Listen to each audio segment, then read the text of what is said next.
Alrighty, folks, we'll call our special council meeting to order at 6:30 p.m. And first item or second item on our agenda is a declaration of pecuniary interest. Does any member of council have a pecuniary interest in tonight's session? Seeing none at this time, if you find yourself in that spot as we move along, let me know and we'll address it appropriately. Moving on to agenda item number 3I. And I'll need a mover and seconder for the following motion that in accordance with the Town of Penetanguishene Procedural Bylaw 2016-08, the Council of the Town of Penetanguishene move into in-camera session to discuss a proposed or pending acquisition or disposition of land by the municipality or local board. That's item number 3. Labor relations and or employee relations, which is item number 4. Mover and seconder, Councillor Rawson, seconded by Councillor Lauder. Comments, questions? Seeing none, I'll call for the vote. All in favor? Thank you very much. That is carried, and we'll move in camera.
There we go. All righty, council, I need a mover and seconder that the council of the town of Penetanguishene rise from in-camera session with a report. Councilor Rawson, Deputy Mayor, all in favor? We'll rise with the report.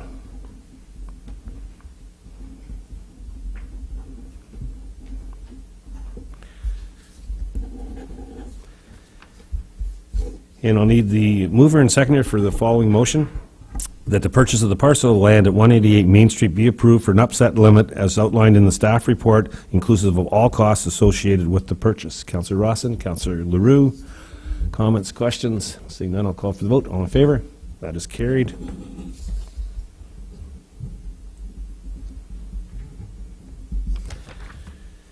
And the final one in front of us, I'll need a mover and seconder, that the memorandum of settlement and the three-year provisions therein between the corporation of the town of Penetanguishene and the Canadian Union of Public Employees on behalf of its local 2380-05, item 2, or sorry, bracketed 2, dated and signed by both parties on June 16, 2017, be hereby ratified. Mover and seconder, Councillor LaRose, Councillor Rawson. Final comments, questions? Seeing none, I'll call for the vote. All in favor? That is approved.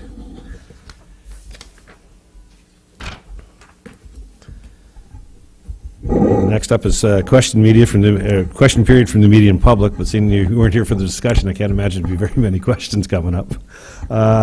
Any announcements or inquiries from council?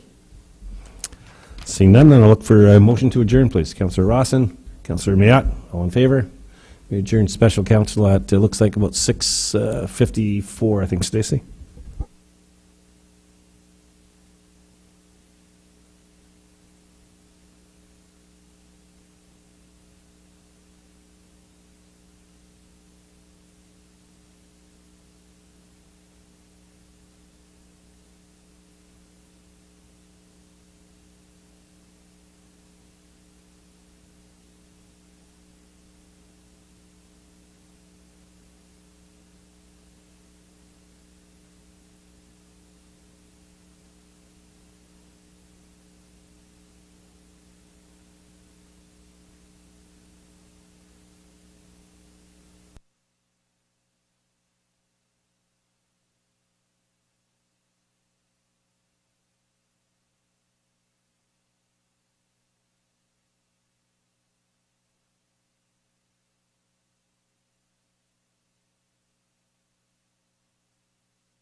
Alrighty, Council, I'll call us to order at 7 o'clock for our council meeting. And I'll welcome everybody here in a beautiful evening. It's probably the nicest night we've had in probably about 2 months, and we've got you all into Town Hall, so we appreciate you coming out for that for sure. And I know a lot of you are here for a very special reason, so it's a good reason to fill Town Hall tonight as well. Council, if you can join me in the council commitment, please.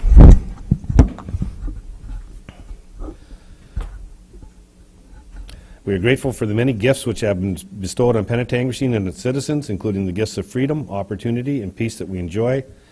May we be worthy custodians of all that has been entrusted to us. We ask that all in attendance and those who cannot be here to assist us in promoting good government, may our decisions as members of council be enlightened, and may we all be strengthened in our awareness of our duties and responsibilities. May we be granted the wisdom, knowledge, will, and understanding to preserve the good fortune of the town for the benefit of all and to make good laws and wise decisions. Thank you.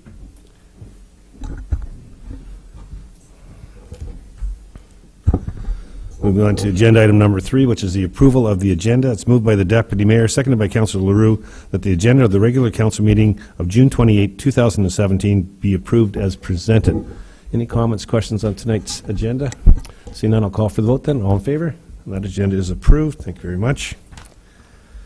Moving on to our next item, which is presentations, and we do have a very special presentation tonight, our Ontario Senior of the Year Award, and I'll ask Councillor Leroux, as chair of our Seniors Committee, to address, open up the topic, and then we'll join you at the podium in a bit.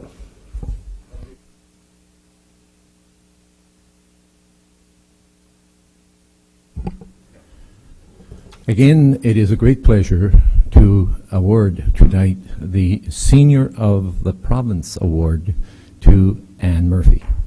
Anne Murphy was and is the Senior of the Year for the town of Penetanguishene. She was born and raised in Penetanguishene. She married Jerry Murphy in the fall of 1963. During the early days of Jerry's career, they moved around Ontario, eventually coming home to Penetanguishene with their 2 daughters. For many years, Anne was a stay-at-home mom devoted to her family. When Jerry became ill and was not able to work at full capacity, Anne set out to find work.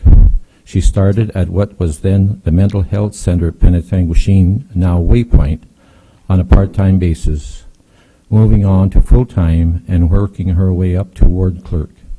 She retired after a 20-year career there. As Jerry's health declined, Anne took on a more active role in his insurance business and ran it successfully for several years after his death in 2005. She is the proud mother of 2 daughters, Patty and Mary Kay, both of whom are teachers like their maternal grandmother.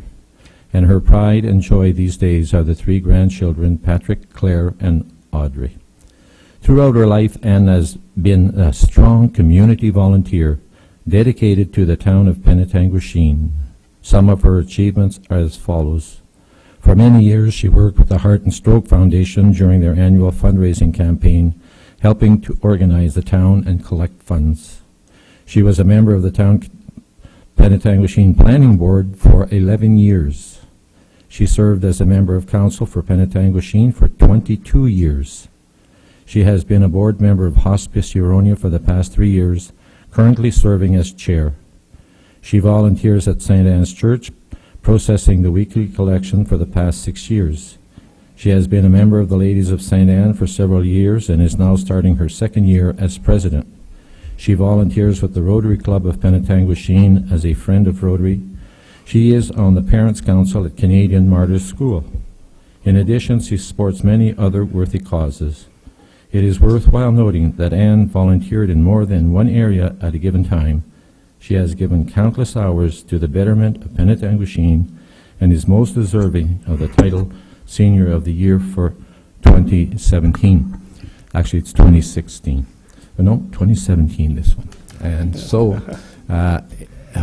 when it was brought forward to the Seniors Committee as to who we should select and recommend for Senior of the Provincial Award, we weren't long in stating, Anne was just awarded the Senior of Penetanguishene, and through all her efforts and work and volunteer work, and I know of a lot more than what is listed on this page, it was only fitting that she should also receive the Provincial Award.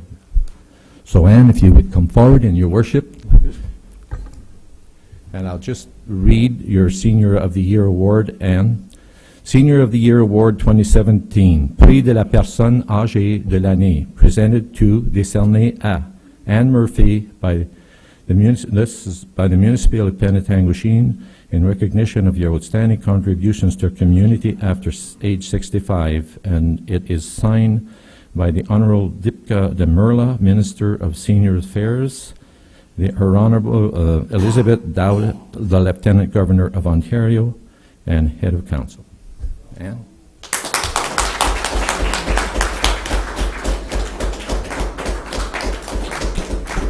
And maybe while Anne's making her way up, longtime councilmate and good friend Anita Dubo, I think Anita, it'd be only fitting if you had a few words to say in this special night for Anne. I will. Thank you very much, Your Worship, and thank you, Doug, for allowing me to say a few words. It is very fitting. Anne gives her all, and as you saw by the list, there's many things that she's been involved with over the years. We started our political career at the same time. Both of us got involved in council because we wanted to see something done with the waterfront park and look at it today. So it's really fitting, Anne, that you're recognized for all your hard work. So it's great. It's been wonderful having you as a friend.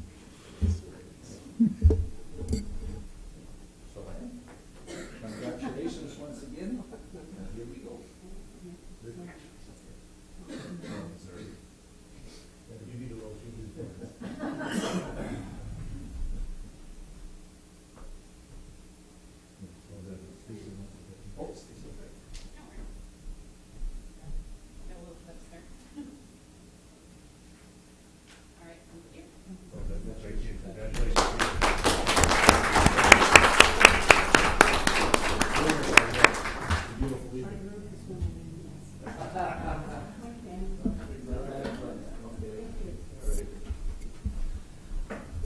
Thanks for coming, everybody. We'll give you a second for those who want to get on with their evening and enjoy some special time with Anne. We'll give you a second to clear chambers.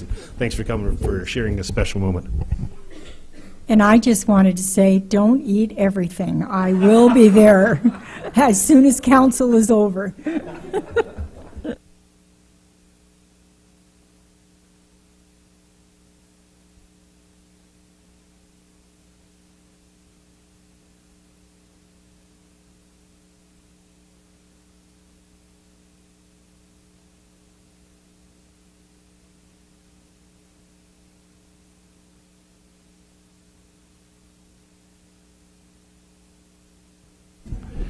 Alrighty, folks, going on to the next item in front of us is declaration of pecuniary interest in tonight's council meeting. Does any member of council have a pecuniary interest? Councilor Rawson, please.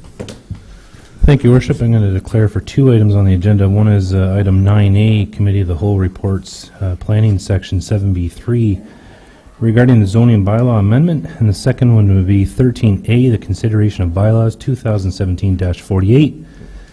I'm declaring as I'm involved in a real estate transaction of subject lands. Thank you very much for those. And so what we'll do when we get to planning is we'll pull that item out, we'll vote on the rest, and then have a separate motion for the one that Councillor Rawson's declared on. Moving on to number 6, which is a public meeting to removal of the holding H symbol at 125 MacArthur Drive, and I'll look to our Director of Planning to walk us through this. Andrea, please. Thank you very much, Your Worship. This is an application to amend the zoning bylaw to remove the holding H symbol from the property at 125 MacArthur Drive. If you recall, our official plan does put holding symbols on properties when they're traditionally or historically been seasonal uses, just in order to confirm that technical requirements have been met. In this case, it's confirmed that the septic system for the existing dwelling is still in good working condition, and the applicant has provided that to the municipality to the satisfaction of the chief building official, so therefore we can bring forward their application to remove the holding symbol. Thank you very much. Does anybody from the public wish to speak on this, either for or against? Seeing none, does any member of council have clarification questions for our planner? Okay, if not, Andrew, I'm looking for a motion here. I don't have one in front of me, or in terms of next steps, please. Thank you, Your Worship. I do believe it comes up later in the council agenda under items for discussion, where there is a motion. Thank you very much. Okay, we'll move on to item number 7 then, which, oh, sorry, I don't have anything in front of me. So item number 7 is consent agenda, and I will, does anyone wish to pull any of these consent agenda items for discussion? Seeing none, I'll look for, oh, sorry, yes, please. Yes, I would like some clarification. I guess the correspondence that we received in reference to the closure of Owen Street for our urban slide. Okay. I wonder if our recreation director could give us some clarity. I know that there was a meeting with some of the people that live there and what the outcome of that has been. Okay, so we'll get that, we'll pull that one aside for discussion for certain. And I think that was not item number, I guess C, I guess it would be 7C. We'll pull for further discussion. Does anybody wish to pull any of the other ones? Well, and E as well, Your Worship. There was correspondence from Okay. Betty Compton in reference to the Cupcake Festival. I think we need to deal with that one as well. Okay, we will pull 7C and 7E. Mover and seconder to accept the rest for information, receive for information. Councillor LaRue, seconder for that. Councillor LaRose, all in favor? We'll receive the other ones for information. Move on to 7C, and Deputy Mayor was really looking for clarification on your update with the residents on Owen Street, so I'll ask our director to speak to that if you could. Sherry, please. Thank you, Your Worship, and your question, Deputy Mayor. So following the public information session and the receipt of various inquiries and concerns from the residents of Owen Street, we had an operational site meeting on the street with Urban Slide, and then followed with an operational meeting with the various applicable departments and EMS here in council chambers. Urban Slide confirmed that they don't have to close as much of Owen Street as originally anticipated, so there'll be a soft closure at points and Owen up unto Shanahan Lane. So there's 8 driveways that were previously going to be blocked that will no longer be blocked, which has relieved a lot of the inquiries that we had previously received. The hard closure will start at Shanahan and Owen and affect residents from there down into the into the Curling Club parking lot. Everyone who had reached out with concerns, I've followed up with myself, and we've found resolutions to all the concerns brought forward, with the exception, unfortunately, of with Ms. Campbell. So there's still some outstanding concerns in her mind. However, staff are confident that they've brought forward reasonable solutions to address the concerns. Thank you very much. So I need a, I'll wait and I'll just move a second for the other one. So then the other one, okay, no, I'll need a mover and seconder to receive that correspondence from Kate Campbell for information. Councillor Ross and LaRose, beg your pardon. All in favor? We'll receive that for information. Going on to 7E, and Deputy Mayor, you want to speak to the Cupcake Festival insurance request? Yes. Get your microphone. Yep. Yes, I'd like to know when we could deal with that. It's not anywhere else on the agenda, so that's why I've pulled it. Has there been any discussion, any thought that perhaps we can help them out to some degree to pay for the insurance? We need a motion on the floor to do that. Has staff had any chance to share their thoughts on this? If I could, the director again, and then I'll look for a motion from the deputy mayor and look for a seconder after that. So Sherry, please. Absolutely. So later in the Committee of the Whole agenda, you will note that Aquapalooza has provided some correspondence that they will not be hosting their special event this summer, and we had earmarked some money for a potential ask from them to support their special event. So now that that money is there, certainly should it be council's wish, there would be enough funds to support the Cupcake Festival. Thank you very much. So if Deputy Mayor, you're looking to put a motion? Yes. Wait. Support the Cupcake Festival and pay this insurance, especially since I guess this was the first time that it's being asked. It hasn't been asked for prior. Councillor LaRue, you looking to second that? Okay, we got a seconder, so we got the item on the floor in front of us. Any conversation, discussion? Councillor Levy, please. Yes, I just wanted to say this was covered under the town's insurance until this year, and their insurer says that can't be done anymore. And the town puts nothing really into this by way of expenses. It's all done by Downtown Business Association, primarily Betty Compton, And Betty has proven over the last 3 years that she is actually growing this to be a large event. The jump last year was quite incredible, so it's becoming a significant event for our town, and it's costing no staff time and no organizing. So I think it's a good gesture to support the businesses in this manner. Thank you very much. Any other comments, questions before I call for the vote then? Okay, seeing none, call for the vote. All in favor? Opposed? And that is carried. Very good. Thank you, Deputy Mayor. Move on to agenda item 8A, and this is the adoption of some minutes not already confirmed. It's moved by Councillor Mayotte, seconded by the Deputy Mayor, that the following minutes of council meetings be confirmed and adopted as circulated. Special Council June 14, 2017. Council June 14, 2017. Committee of the Whole report June 14, 2017. And of course, they come up on item 9 later on. Any errors, omissions, or comments on any of those minutes? Seeing none, I'll call for the vote. Then all in favor? And they are approved.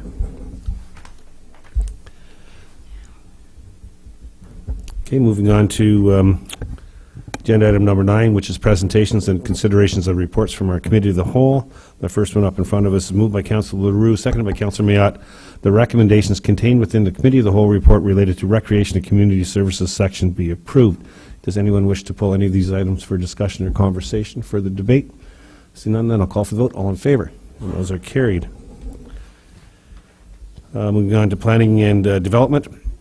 Moved by Councillor Levy, seconded by Councillor Lauder, that the recommendations contained within Committee of the Whole report related to Planning and Development Services section be approved. And of course, that's with the exception of the one that Councillor Rawson has declared on. Anyone wish to pull any of these items for further conversation, discussion? Seeing none, I'll call for the vote. All in favor? And that is carried. And Stacey, if you could give me a motion for the one that was, Councillor LaRose, did you have a, oh, sorry. If you could give me a motion for the one that Councillor Rawson's declared on. I'll need a mover and seconder for, I think it was 9B, was it, Doug? We can do that on the fly, certainly, that it would be that the recommendation of item 9A within the Planning and Development Services section be approved related to that item. I don't have it in front of me. That's fine. 9A is the one we want to go. So mover and seconder for 9A on the floor, please. Deputy Mayor, Councillor LaRose, comments or questions? Seeing none, I'll call for the vote. All in favor? And that is carried. And for the record, let the minutes reflect that Councillor Rawson did not participate. Moving on to Transportation and Environmental Services section. It's moved by Councillor Rawson, second by Councillor Rose, that the recommendations contained within the Committee of the Whole report related to Transportation and Environmental Services section be approved. Does anyone wish to pull any of these items for discussion? Seeing none, I'll call for the vote. Then all in favor? And those are approved. Moving on to Finance and Corporate Services, moved by the Deputy Mayor, seconded by Councillor Lauder, that the recommendations contained within Committee of the Whole report related to Finance and Corporate Services section be approved. Does anyone wish to pull any of these items? Deputy Mayor, please. Yes, I'd like to pull the taxi bylaw renewal, dual licensing. Taxi bylaw. I heard a sigh to my right. And Councillor Rawson. I'm actually going to pull two items. Okay. 8B2, the refreshment vehicle, and 8B5, the referral item. Okay, refreshment and referral. All righty, assuming we have any left, does anyone wish to pull any of those? Seeing none, I'll call for the vote on the balance. All in favor? And those are carried. Okay, so the first one up is the Deputy Mayor on the taxi bylaw. So Deputy Mayor, please. Thank you, Your Worship. Yes, I was absent from this meeting due to the fact that I was at a conference. I was very disappointed. I think the committee that was struck certainly did their homework. I know there was a comment made about that wasn't part of the terms of reference. We were asked to look at a bylaw and to make something that was compatible with our friends to the south. And that's exactly what we did. I think it's very good. It's good for Midland. It's good for Penetanguishene. The taxis from the other community are in our community every day. So we see them picking up people, dropping off people, parked and at their homes. I can't see why dual licensing wouldn't work. I was disappointed to understand that it was defeated, so I would bring it forward tonight and ask that we look at it again and support of the bylaw that is before us this evening. Looking to our clerk, Stacy. So Deputy Mayor Dubois, are you looking to move the original motion that was placed in front of Committee of the Whole at the last meeting? I would say yes, I am. And I can read that. I've got it handy here, Stacy. So the recommendation from the last council meeting or committee of the whole was that council approves staff's drafting of a taxi bylaw allowing dual licensing between the communities, and that this report is provided to Midland Council for their directive to their staff on the drafting of a new taxi bylaw. And so that was the one that was there. So that's the one we're putting on the floor. So a seconder for that motion. Councillor Lauder. Okay, open the floor for conversation debate. Councillor Rawson, please. Thank you, Worship, and thanks to Deputy Mayor. I was one of the ones that spoke out about this. I think equally it was a terrible report and a terrible bylaw. I don't recall at committee or council that we asked to go and look at dual licensing with Town of Midland. That was never the request. There was lots of discussions about the age of vehicles, the look of vehicles and the like, and we talked about what that looks like. In the package that you're referring to, we have a taxi operator in the town of Penetanguishene that says this is going to hurt their business, and here we are putting more red tape to cause impairment to business in the town. I echo your comment that taxis in Midland come here today. You're right, they do, and we aren't policing it as it is. So it's not going to change anything. We're not policing what's in existence today, so they're still going to come here and operate. I think that we owe it upon ourselves to help the local businesses. They're telling us it's not going to work. I think we need to defeat this motion and look at a made in Penetanguishene option. Thank you very much. Any other comments or questions on this one? Actually, I'm in support of the bylaw as well. Personally, I think that I like open competition. I like open market. When I was in Charlottetown, PEI, which is about the size of Penetanguishene and Midland combined, you look at the taxis there, and you know the folks are in uniforms. They've got nice golf shirts on. They were, you know, the cabs. They got dust busters while they're parked. They're cleaning their windshields. They're providing the services to the residents of that community at a high standard. And I would argue that that's open and fair competition driving that. And I say our citizens deserve the same type of taxi service and competition. So I'll certainly support the motion. Final comments, questions before I call for the vote? Seeing none. Oh, Councillor Rawson. Call for a recorded vote. And a recorded vote has been called. Stacey, please.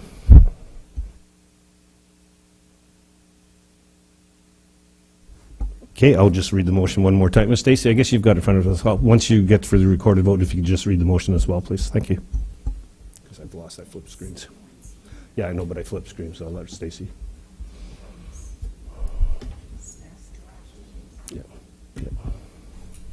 Your Worship, if I may, it does say drafting, so it will have to come back as a final report. Is that correct, Stacy? Yes. It's that council approves staff drafting of a taxi bylaw allowing dual licensing between the communities, and that this report is provided to Midland Council for their directive to staff on the drafting of a new taxi bylaw. Your Worship, would you like me to read the motion again, or is the No, I motion think that you was should, read? as the clerk, read it and then call for the recorded vote. Stacey, if you could, please. Absolutely. The motion for the recorded vote, that council approves staff's drafting of a taxi bylaw allowing dual licensing between the communities, and that the report is provided to Midland Council for the directive to staff on the drafting of a new taxi bylaw. On the recorded vote, Councillor Rawson. Opposed. Councillor Mayette. Opposed. Councillor Lauder. In favor. Councillor LaRue. In favor. Councillor Levy. Opposed? Councillor LaRose. Opposed.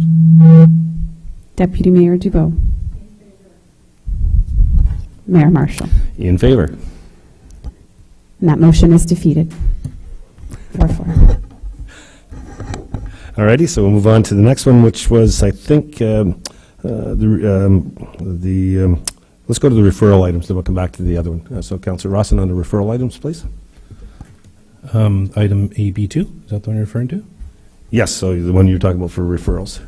Oh, referral items, okay. Yep. Last council, the CEO brought forward a report regarding referral items, our lengthy list of referral items on each section. We went back and forth on item A and item B and item C. I want to move tonight that we accept item D, And item D, for everyone's memory sakes, was when a referral item wants to be added to a section, that'll go to the CEO. The CEO will bring that back to the senior team. They'll look at and evaluate that, come back to us with when do they think they can get that done? 3 weeks, 3 months? So it won't be not add to list, but they're going to come back and give us an idea when can that be done. And if we want that higher prioritized, they can give us an idea of what will have to be shifted to make that happen. So it just adds a little more clarity that this can happen, but it helps the CEO and the senior leadership team make that happen. So I want to move that motion tonight, Your Worship, that the existing motion from last time with option D would be moved. Seconder for that motion, Councillor Leroux. Further comments, questions on it? Councillor LaRose, please. Thank you, Your Worship. I just want to make sure that it ends up being council that makes the decision on what goes on a referral item. If we, at this table, decide that it is a good idea to have it on there, and if we decide that it's a high priority, we need to be able to have that control to make that happen. I don't want something to get lost, like we had discussed last time, where, oh, we're only allowed one every 3 months or every 2 weeks or whatever it is. That's not the way we need to operate. So we just have to keep that in mind. So for clarity, just in that motion, because I don't have it up in front of me, so to put a referral item onto the agenda would be the majority of council, so it would be a 5-4 vote, so to speak, or 5 members of council, because currently it's 2 members, but you got to recall that was based on the days when we used to have 3 people on a committee, so 2 out of the 3, so the majority clearly wanted an item. So I'm just looking for, I don't disagree with Councillor LaRose, but I'm just looking for clarity on what defines how we get it on there. And my simple mind, it was like 5 hands go up in the air, it's a done deal. Through your worship, thanks for the question. Certainly, one of the items under the proposed procedure was that an item would require to be moved, second, and then voted with a majority of council accepting that item individually. If I might, your worship, just in response to Councillor LaRose's question, option D did not have a maximum in terms of number of items that can be added. So certainly staff would be looking for priority level and specifics in terms of the ask, and then staff would report back at the next meeting to identify for committee what it would take to accomplish that, given the priority that committees asked for, and what might have to be bumped or shifted from a work plan perspective to make it happen as quick as committee might wish it to happen. Thank you very much. Councillor Levy, comment? Yes, thank you very much, Your Worship. The reason I was so opposed to this last time was the optics of taking policy making out of council's hands and giving it to staff, as capable as they are. So what I would recommend is, yes, indeed, it could go to the senior management team for discussion of how long it would take, et cetera, and what the right approach to dealing with that issue is. But I think that would be done after we voted to put it on the referral. So if we could make quite a bit of a twist, Councillor Ross, into what you're saying, we put it on, and then automatically senior team gets back to us with what it would look like, time frame. Okay? So for clarity, that's what it is, and Councillor Rawson agrees. The CEO, you agree as well? Through your worship, that's correct. Okay, good. Councillor Lauder? Thank you, Your Worship. I was going to comment on the exact same methodology happening, because I thought originally it was going to be presented directly to the CAO for discussion and coming in, which would take too much time and work. So if it's coming through council with the acceptance of would like to put it on, CAO responds through senior management, then I think it's a great plan. Yeah, comments, questions? Seeing none, I'll call for the vote then. All in favor? And that is approved. And the next item that was pulled by Councillor Rawson was the refresh. What is that? Sorry, I don't have that one in front of me either. Vehicle. Refreshment vehicle, thank you. Waterfront license agreement. So Councillor Rawson, please. Thanks, Your Worship. Back in March, we had a report come forward from the clerk regarding refreshment vehicle licensing for the water park for Mr. Cadeau with Delish truck. On that same agenda, there was a 5-year agreement for Happy Paddling, and I brought a motion forward asking that we look at a 5-year agreement for the refreshment vehicle license, same as our Happy Paddling. We talked about 2 service operators in the park. So that's what happened. We moved a motion that our temporary agreement will go to June 30th, and that we will give staff the opportunity to negotiate with Mr. Cadieux to have a 5-year agreement. Last council, 2 weeks ago, the report came forward for the 5-year deal. Mr. Cadieux has brought forward some concerns with that as an operator in the park. and they've been attached for your review and bringing yourselves up on that matter. So looking back at that, we have another business owner that feels that the terms laid out before him is not palatable to work in a operating fashion. And when we compare a short-term operation, so the farmer's market example, or the ice cream truck example we were looking at last time, the rules seem to be different than in a 5-year deal. So the recommendation is that we don't accept the report from 2 weeks ago. 2 weeks ago, we brought forward to accept that 5-year deal, and it's actually on the bylaw tonight to accept the 5-year deal. Mr. Kadu doesn't want to work in that 5-year agreement, nor doesn't want that bylaw, so I'm going to move on that we don't accept that bylaw and that we defeat that. I would recommend tonight that we look at that March 22nd report that our clerk did draft, and at that time, the request that came forward was that a request for a bylaw exemption relating to the refreshment vehicle bylaw 2004-101 as amended for Mr. M. Kadu be approved for the 2017 summer season, May 1, 17 to September 30th of 17, which had support at the time, but again, we were looking at some fairness and having operators having the same type of term of agreement. So, Your Worship, that's what it's how I feel, and I'm just voicing some concern from the business owner, and I'm going to move that amendment tonight, that we move that motion as presented in March. Okay, seconder for Councillor Rawson's motion. Councillor LaRose, final comments, questions on the motion in front of us. Councillor Lauder and then Councillor Levy. I guess I'm just not fully understanding what's going to be entailed. The new 5-year agreement that we've put forth is an agreement that is strong and in good favor of the town. I'm not saying with the town, it's respecting all, but some of the concerns that the resident, the business owner had was with respect to the limitations of the insurance, et cetera. And that was one of his biggest concerns, and that's the new standard that we're putting on new businesses and whatnot. So I really don't see a problem with it. So my thought is I would rather stay with a 5-year deal.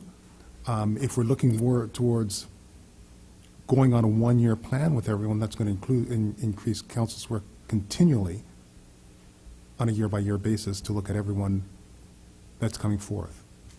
So I think we're trying to do our best we can, in essence, for the town and for the business. We want the business to occur, but at the same time, it's got to be, you know, this same resident has brought forth, you know, unamiable conditions that have been present during Winterama and during other events in the past, citing the potential liability towards the town, and now all of a sudden we're trying to say, well, we're going to fight those liabilities by ensuring that the necessary insurance rates and everything else are in play. So I think it's a good agreement. I'd like to go ahead with the 5-year. Thank you for those comments. Councillor Levy. Yes, and my question would be, I'm quite unclear here. If we went for the one deal agreement, does that mean that we don't ask that he increase his insurance from $2 million liability to $5 million? And does that mean we don't make him sign a hold harmless waiver? And the reason I'm asking is, of course, the George and Queen came in and we made him get the $5 million liability. So I'm not sure quite what. I don't mind 1 year, 5 years, 3 years, 8 years. It's taking our staff's advice based on the fact that this isn't somebody selling photographs at the park. This is someone with gas, propane in a very public spot. And $5 million is what staff has recommended and what our agreement with the George and Queen is. So I think whatever the time frame is, we do take staff's recommendations seriously on the insurance issue.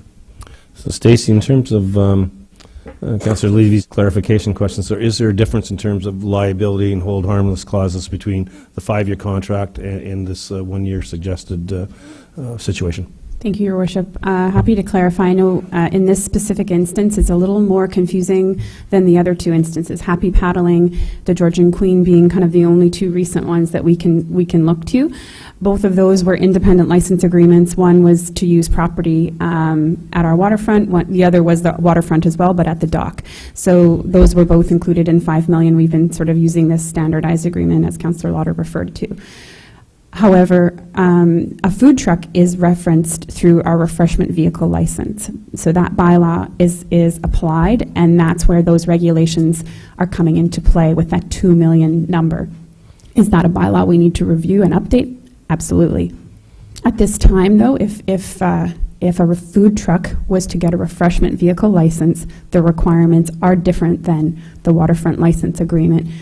However, the agreement that council agreed to in 2016 for this food truck, we sort of just created temporary approval for this person to go into our park, and we didn't really address any of the other agreement variables. We really just talked about location, timing, and the dates, and then all of the other requirements were met through the refreshment vehicle license. So hopefully that provides some clarification. So there's noticeable difference between the 5-year and the 1 year in terms of the compensation, hold harmless, and the level expectation. So Deputy Mayor is next, and I think Councillor Rawson had his hand up for a second comment.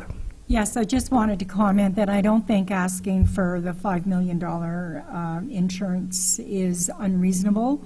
In the climate that we're living in, you just never know, and we need that protection.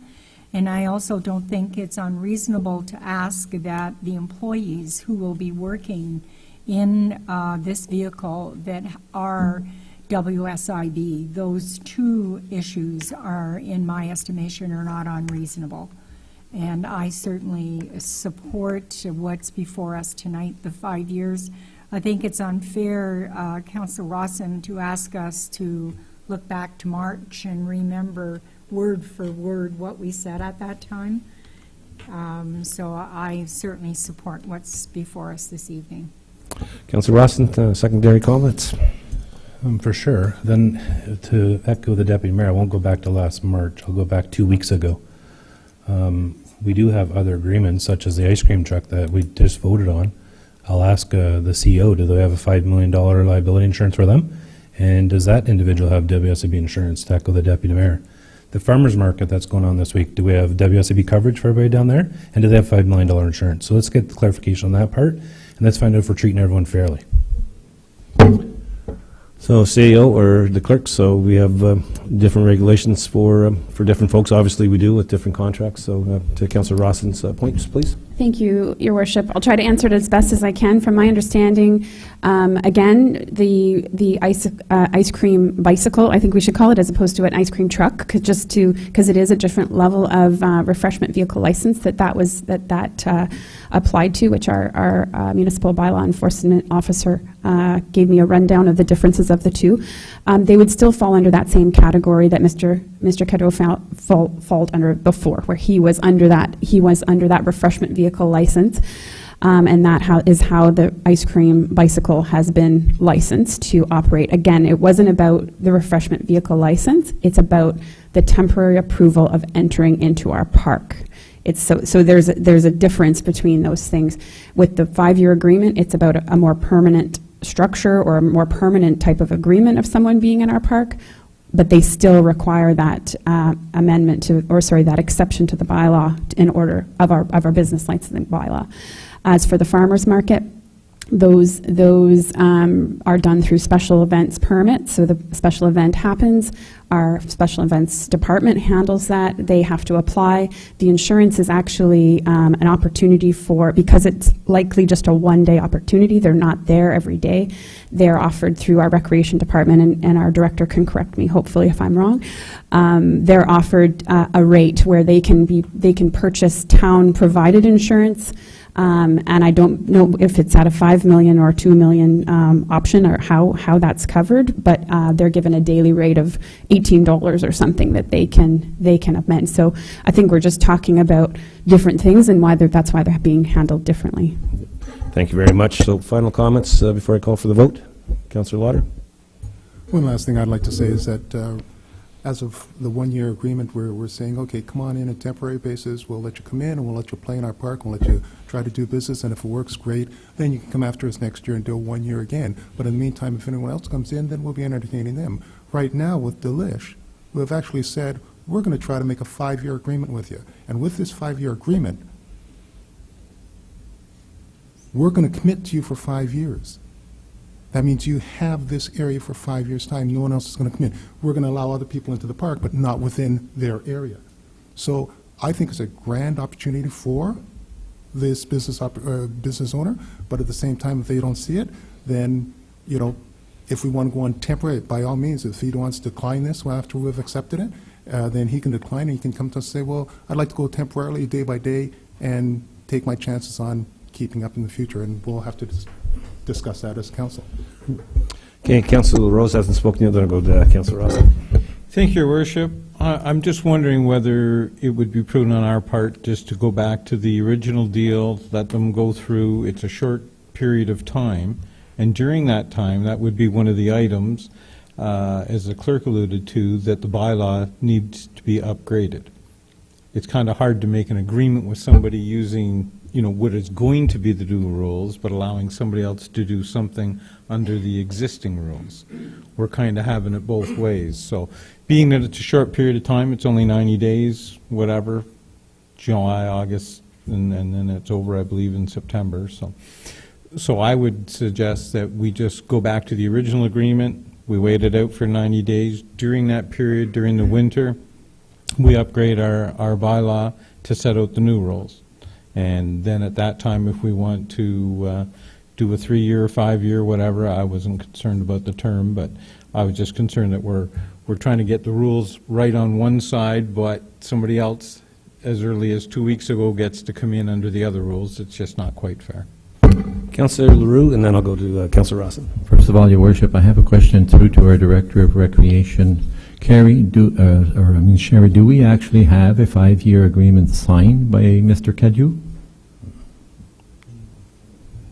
No, we do not. So we're talking about a 5-year agreement that is not signed, and he has been operating for the last 3 or 4 weeks. And then the other question is, in the letter that we received from Mr. Kedju, other than the $5 million, his concern with the insurance, there are a lot of other issues and concerns that he's indicated in his letter that he is expecting the town to do for him to satisfy his business. So I think we have to look at this a little closer than we have, and I would agree that we go with the 1 year and that we possibly look, and I think to be in all fairness that we should have been looking at an RFP of anyone interested in it being in the park. So I'm going to support the 1 year. Very much. Councilor Rossin, last comments? Actually, I'm just looking for clarification, because I asked about the insurance piece, and the clerk did speak about the premium. It's paid premium based on the debt. I get that. I just was asking for clarification. How much is the insurance? And I didn't get an answer on that. And I agree with Councilor LaRue and LaRose. That's what I'm saying. Let's just let what happen what's been happening, and then let's fix our bylaws. So I think if I recall from the email I saw, the $2 million insurance was $350 less expensive than the $5 million policy. I think that's the number I saw. Were you looking for something different? No, all I'm asking is there a requirement for $2 million or $5 million for farmer's market, the ice cream bike? I asked for that. I got the premium, but I want to know what's the requirement. So I think the other ones are all $2 million, Stacey? Is that's what I understood?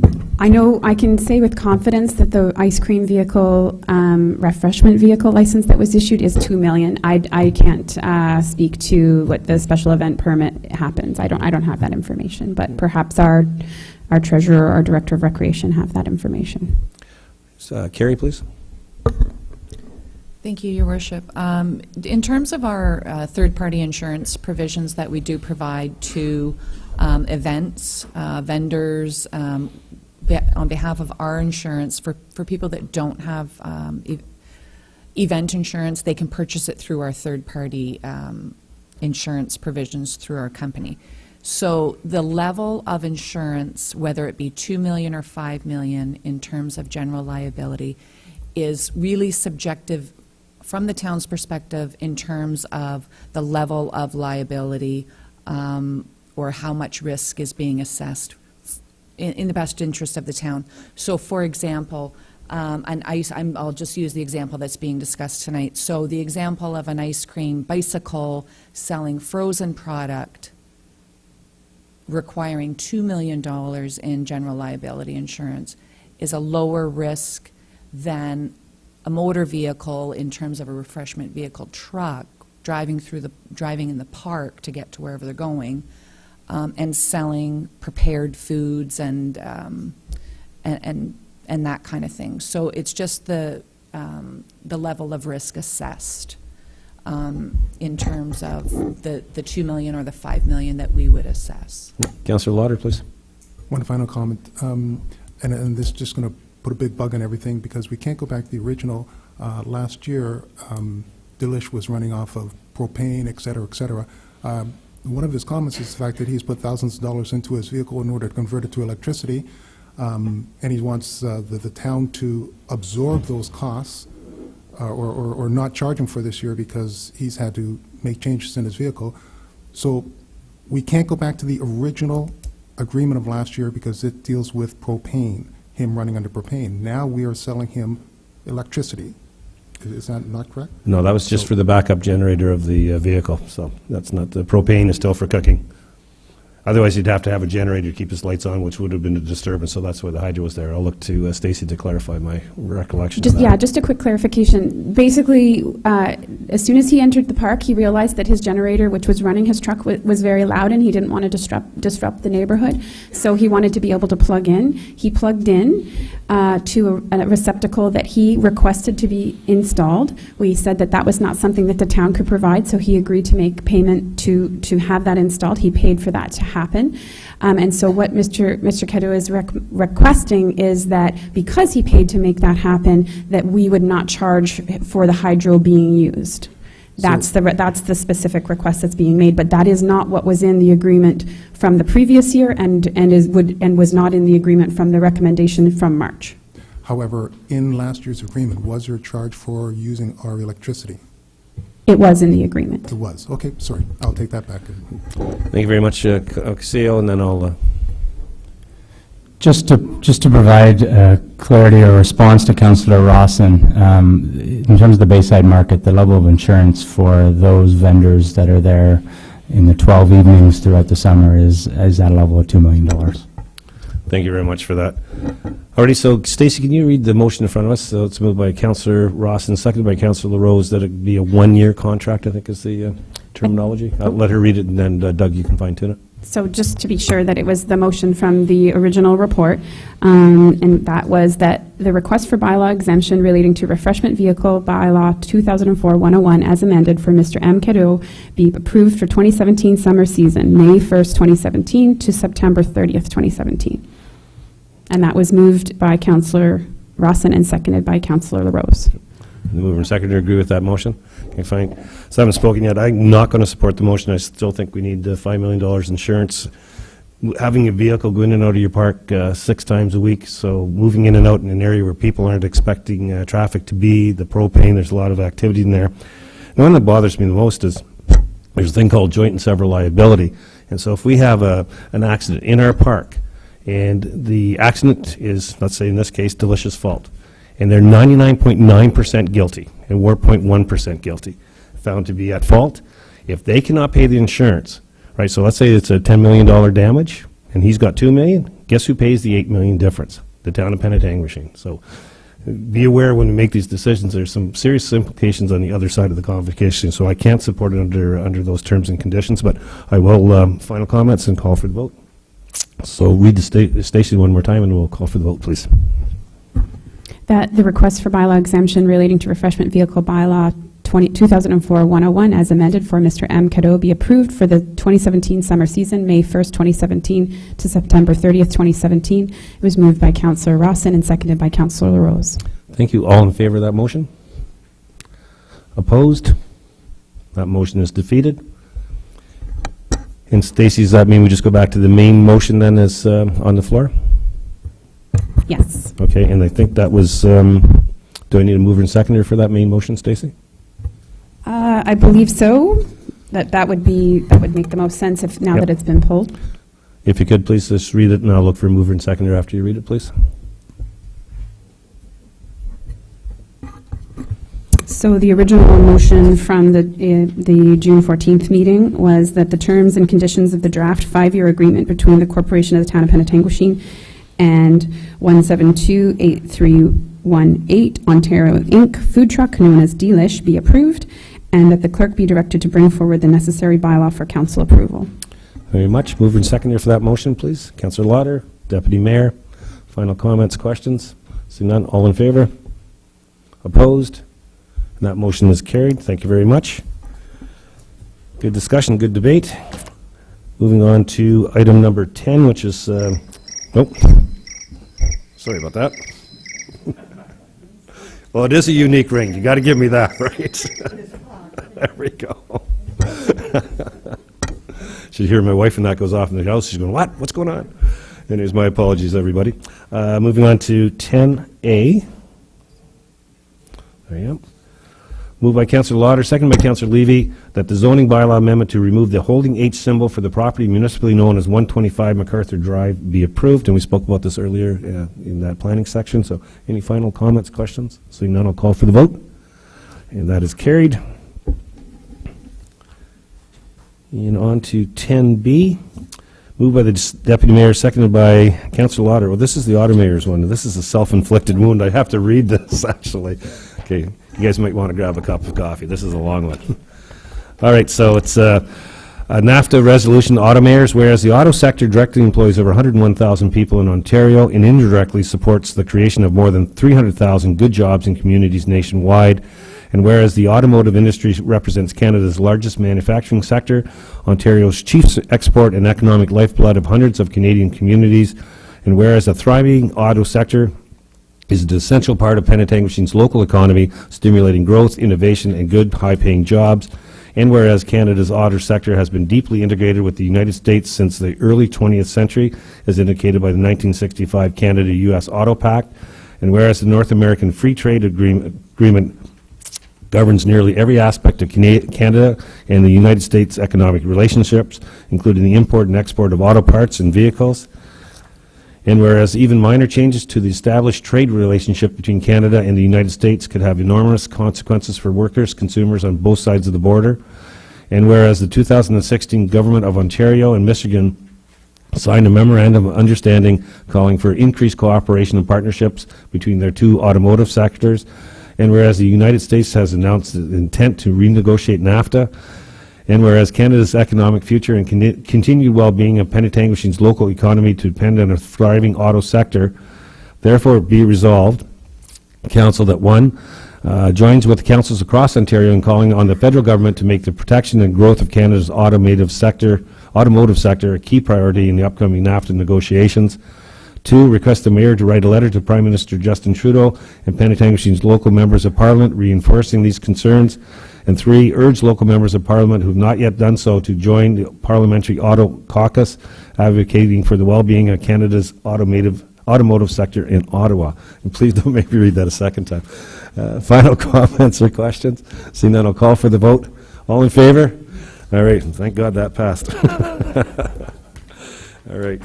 Moving on to 10C.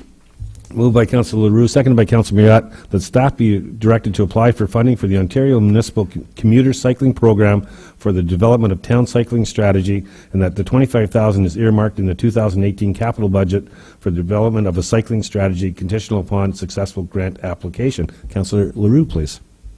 Thank you, Your Worship. This request has come forward and it was made clear to us that this funding could be available for municipalities under 15,000 in population. And we talk and discuss about the cycling trails that we already enjoy on Fuller Avenue and Champlain Road.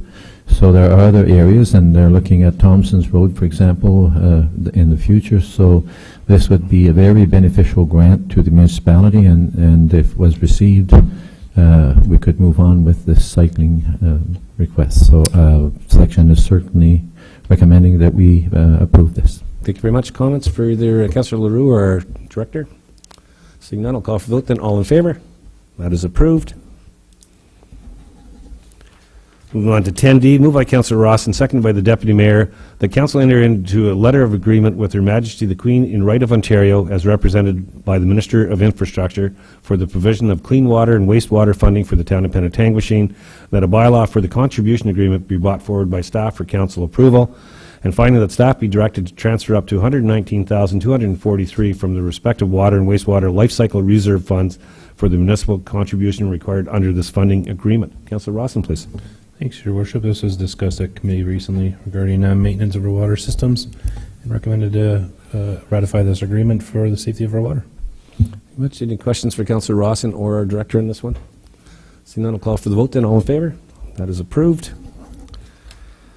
Moving on to 10E, moved by Councillor Rawson, seconded by Councillor Rose, that the professional engineering services agreement with EXP Services, Inc. for the Ojibwe Landing Ecological and Human Health Risk Assessment be signed by the town, and staff be directed to prepare a confirmatory bylaw for council approval. Councillor Rawson, please. Thank you, Worship. This was discussed 2 weeks ago at committee as well. This is for the engineer to provide a review on what can be done at Ojibwe Landing. We expect to get a report in 18 months from this group after ratified tonight. Thank you very much. Council, any final questions on this one? Seeing none, I'll call for the vote. All in favor? And that is carried. Move on to 10F, moved by Councillor Rawson, seconded by Councillor Rose, that the tender price is $73,580, excluding HST, submitted by Brightspan, be approved to complete the design and build of a cold storage building for the Water Division, and that $32,507.06 required for the project to be funded from the surplus within the Water Division capital projects that have been outlined within the staff report. Councillor Rawson, please. Thank you, Worship. I'm going to let the director actually give us an update on this one. Okay, Brian, if you could, please. Thank you, Your Worship. The report in front of you is for the award of a design and build of a cold storage building for the Water Division.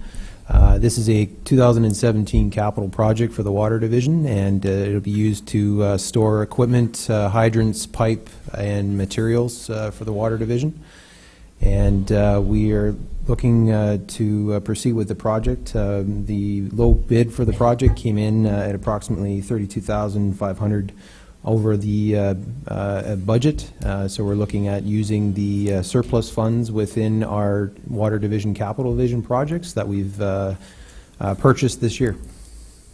Thank you. Council, any questions for our director in this particular item? See none, I'll call for the vote then. All in favor? And that is carried.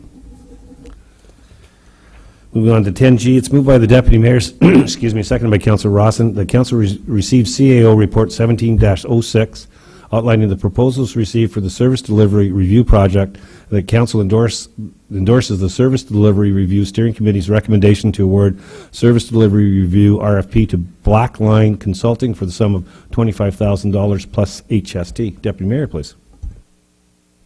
Thank you, Your Worship. Since I was not present for that meeting, I was at the convention in Montreal, but I did send through my report. I would ask our CAO to comment on this issue. Jeff, if you could, please. Sure. Through Deputy Mayor DeBow, thank you. I think the report's fairly self-explanatory. Council will recall on May 10th, I did bring an update in terms of next steps with respect to the scope of the project, as well as confirming 3 members of council to sit on the steering committee. The steering committee is now composed of the 3 members of council, as well as 5 members of staff, in addition to myself. We did evaluate the 6 proposals that were received, and ultimately, through a few different methods of ranking and evaluating, we did come to a consensus on one firm in both mechanisms. I think the process played out exactly as it should have and was extremely fruitful. And the recommendation from the steering committee is to proceed with Blackline Consulting at a tender cost of $25,000 plus HST. And we're looking forward to hitting the ground running hopefully tomorrow with those folks. Thank you very much. Council, any questions for the CEO on this particular item? Seeing none, then I'll call for the vote. All in favor? And that is carried. Moving on to agenda item number 11, motions of which notice has previously been given, and we have 2 of those. The first one's moved by the Deputy Mayor, second by Councillor Rawson, that the Schedule A of Bylaw 21639 be amended as follows. Burn permits annual calendar fee of $25, that any burn permits purchased in 2017 for the $50 price point prior to this amended be provided a credit towards a burn permit in 2018. So Deputy Mayor speaking, that was my original motion, but I don't mind if you want to articulate it. I was away at the last meeting, so I will. 'Cause you were at a conference? Because I was at a conference, right. So I didn't hear the discussion, but I think it's probably a good move. I think a lot of people in our community do have fires in their backyards, and I would assume that a lot of them don't have permits, so perhaps this will entice them to come in and get a permit for a less cost. So Councillor, I any- certainly whoops. support it. Any questions on this particular one? Councillor Rawson, please. Yeah, I just don't understand why there's a cost. Like, why do we make it 50, why 25? Like, maybe the chief can help me understand, what's the point? I'll get the chief to do that. I know the chief rolled a truck on Saturday afternoon over a smoke issue, so I do know we incur costs, but Paul, if you could.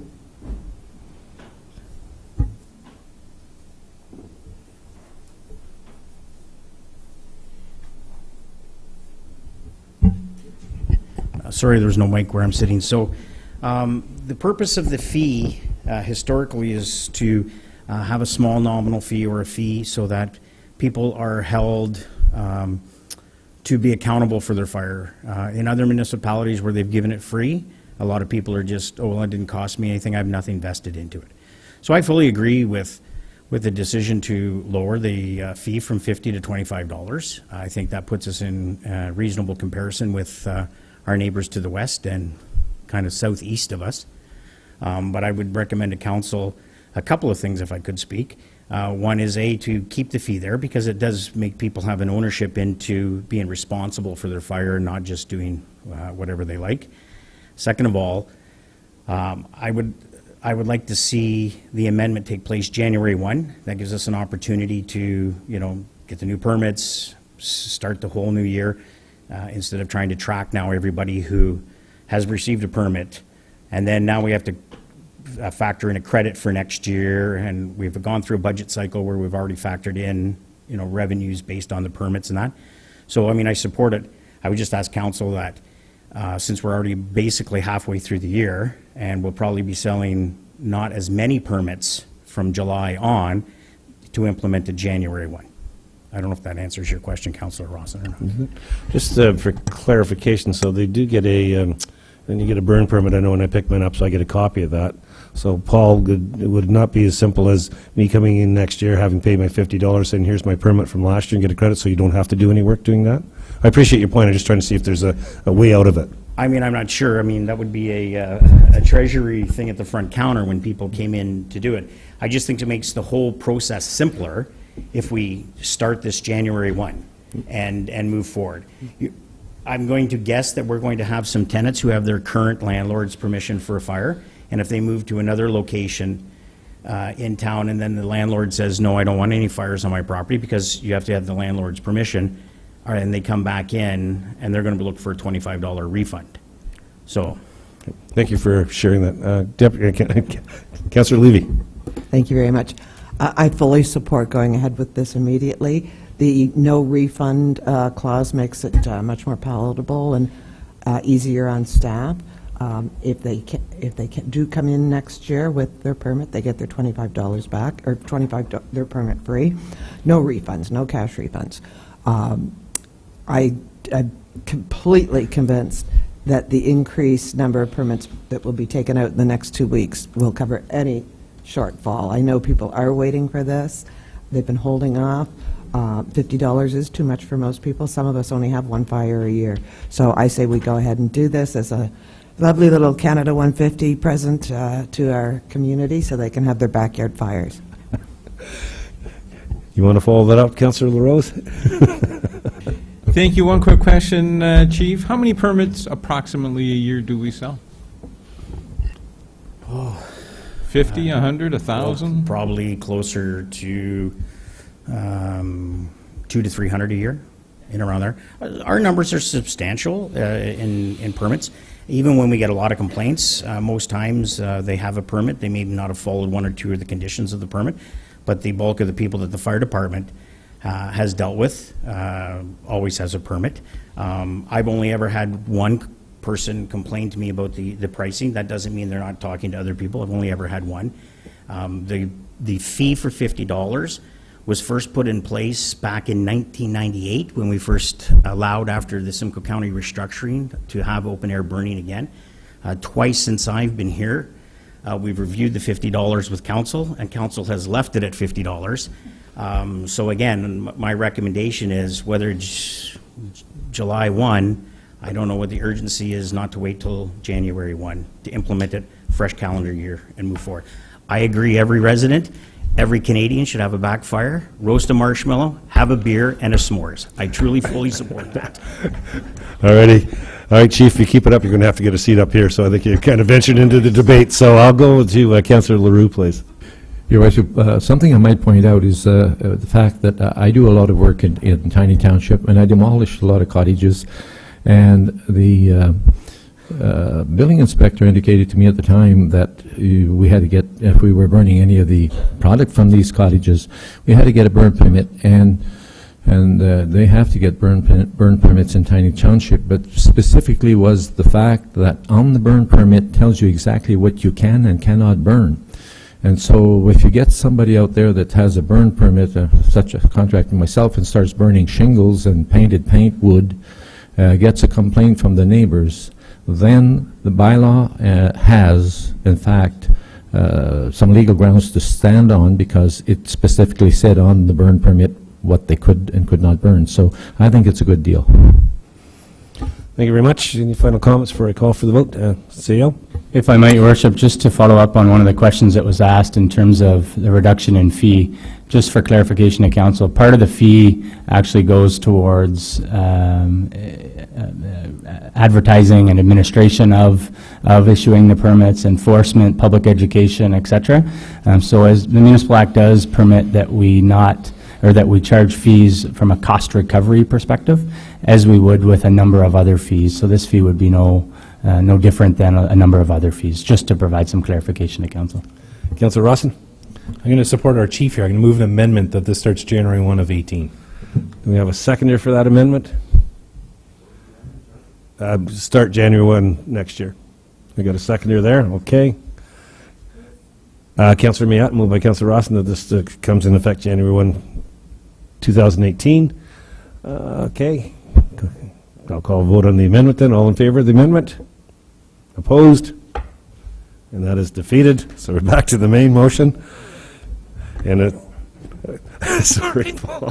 And so the main motion is that Schedule A, the bylaw 2016-39 be amended as follows. Section 7, burn permits annual calendar fee, $25. That any burn permits purchased in 2017 for $50 prior to this amendment for be provided a credit towards a 2018 burn permit. All in favor of that motion? Opposed? And that is carried. All right. Moving on to 11B, we have a second notice of motion. It's moved by Councillor LaRue, seconded by Councillor Mayat, that the pavilion at the Rotary Champlain Wendat Park be closed to any reservations and bookings and removed from the composite fee bylaw, and that any current reservations for 2017 be honored. I know Councillor Rawson brought this up. Do you want to speak to Councillor LaRue first? Yes, Your Worship. I realize that Councillor Rawson did bring this forward, but I certainly agree with the fact that we should do away with the rental of the pavilion, since I think the big issue and the big problem there now is that we have the playground and we have the splash pad, and then when it's rented out, people, parents especially, from either the splash pad or the playground don't have access to the pavilion or are not able to use it because it's rented out privately. So I would certainly agree that we do away with it. Okay. Any other comments, questions on this before I call for the vote? Okay, I'll call for vote. Then all in favor? Opposed, if any? And that is carried. Moving on to item number 12, notices of motion. Does any member of council have a notice of motion to bring forward tonight? Okay, seeing none, we'll move on to item number 13A, and that's considerations of bylaws. And we do have to pull bylaw 201748 because Councillor Rawson has a conflict on that. So Deputy Mayor is moved by the Deputy Mayor, second by Councillor Lauder, that the Council of Town of Penetanguishene introduce the following bylaws: 2017 44, 45, 46, 47, 49, 50, 51, 52, and that the bylaws be read a first time, deemed read a second, third time, and carried. Final comments on these bylaws? See now, call for vote. All in favor? Those are carried. and will ask the Deputy Mayor and Michael, Councillor Lauder, to support that the Council of the Town of Penetanguishene introduce the following bylaw, 2017-48, and that the bylaw be read a first time, deemed to be read a second time, a third time, and carried. Are you fine with moving that? Okay, we are. Councillor Rawson has declared on this. All in favor of this motion? And that is carried and approved, and for the record, minutes reflect that Councillor Rawson did not participate. Moving on to question period from the media and public. So does anybody, don't have any media here. Elizabeth? She's always good. She hasn't asked me a question in 7 years, but I keep asking her. Any questions from the public on tonight's agenda? Okay, seeing none, I'll move to announcements and inquiries. Any member of council have announcement or inquiry? Okay, we're moving along to the confirmation bylaw, and it's moved by Councillor Rawson. Oh, did we have an inquiry? Well, I would just wanted to announce, Your Worship, that remind everybody, Canada Day, July 1, our great events down at the museum on the Waterfront Park, the dedication to our mural, and events that will take place in the evening. And this year we have the fireworks, so should be a great day, July 1 in Penetanguishene. Absolutely, thank you for that. Confirmation bylaw? Oh, Councillor Lauder, please. Just a quick announcement. Started with our vice chair right here with the Downtown Improvement Committee, the thought of a promotional video, and a lot of work with our director of planning, and CTV2 has produced our promotional Great Places to See GPS. It started airing on Monday, the 26th, so last Monday. I saw it. I thought it was absolutely fabulous. Very, very good. What it does is promotes Penetanguishene literally to Ontario, possibly even to Quebec a little bit, but certainly greatly to Ontario. So very, very excited. We've got a total of over 30 presentations of this 30-second commercial on CTV2, Barrie. So watch for it. It's going to be great. Thank you. And hopefully it'll do tremendous for our town. Thank you. Thank you very much for those comments. Any other announcements or inquiries? Seeing none, that'll go to the confirmation bylaw. So moved by Councillor Rawson, seconded by Councillor Lauder, that confirmation bylaw 2017-53 be signed and sealed by the mayor and clerk. All in favor of that motion? That is carried. And a motion to adjourn. Councillor Rawson, Councillor Lauder, all in favor? And we are adjourned at 8:12 p.m. We'll just take a 3-minute break so I can get some more water, and then we'll start committee of the whole.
All righty, folks, we'll start in about a minute or so.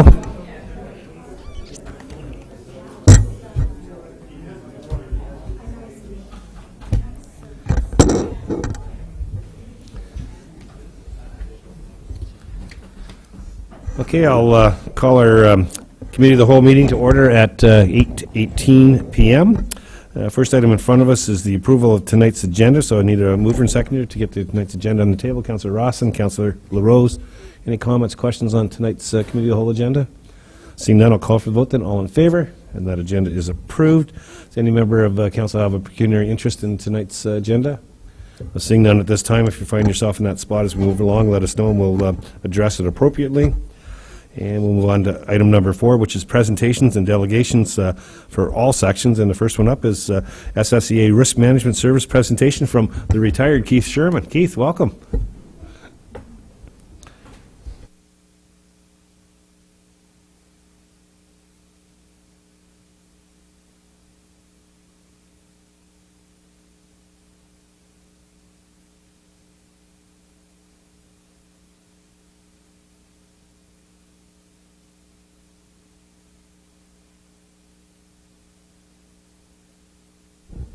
Okay. How's that? Thank you again. And I would just like to point out I'm sort of semi-retired. They dragged me back for part-time work, partly as a risk management official so that I could still do this kind of work. What I'd like to present to you is just a summary. I provided council with a report that provides a lot more detail, and I won't go over all of that tonight, but I will go over a few slides that summarize the kind of issues that we're dealing with. First slide is the, I guess I can change it here. Right? Let's try this.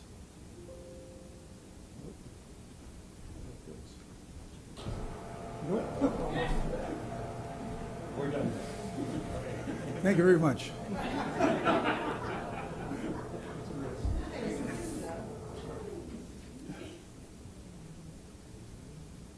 broke it.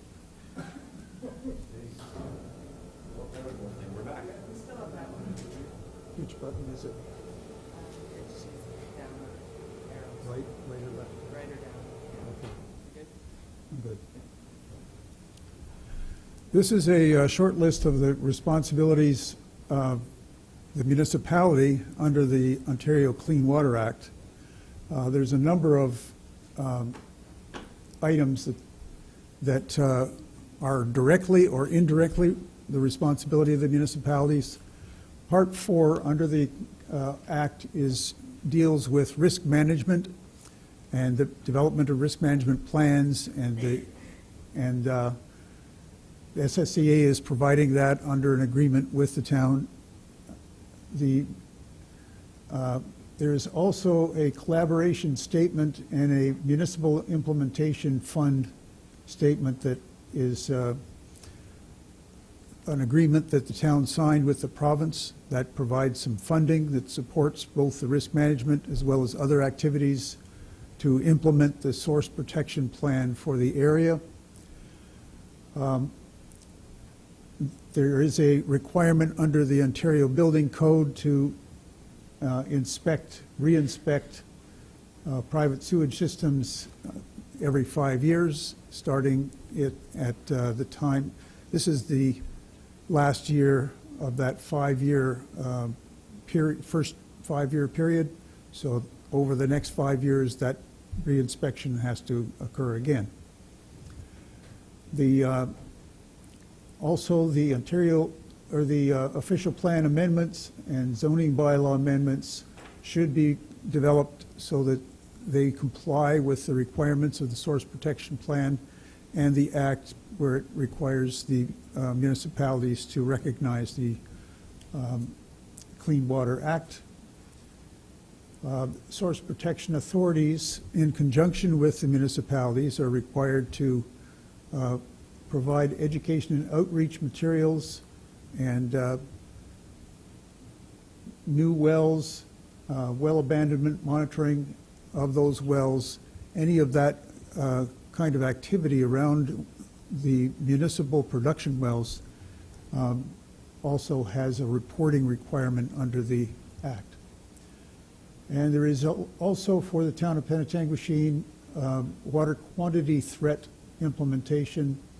Water budget has been done for the area, and there is a what's called the Wellhead Protection Area Q1 and Q2, which deals with preventing covering up the land so that the recharge of your aquifer stays sustainable.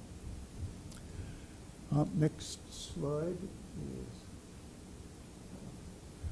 the reports that have been approved by the province are the assessment report for the Severn Sound Source Protection Area and the South Georgian Bay Lake Simcoe Source Protection Plan.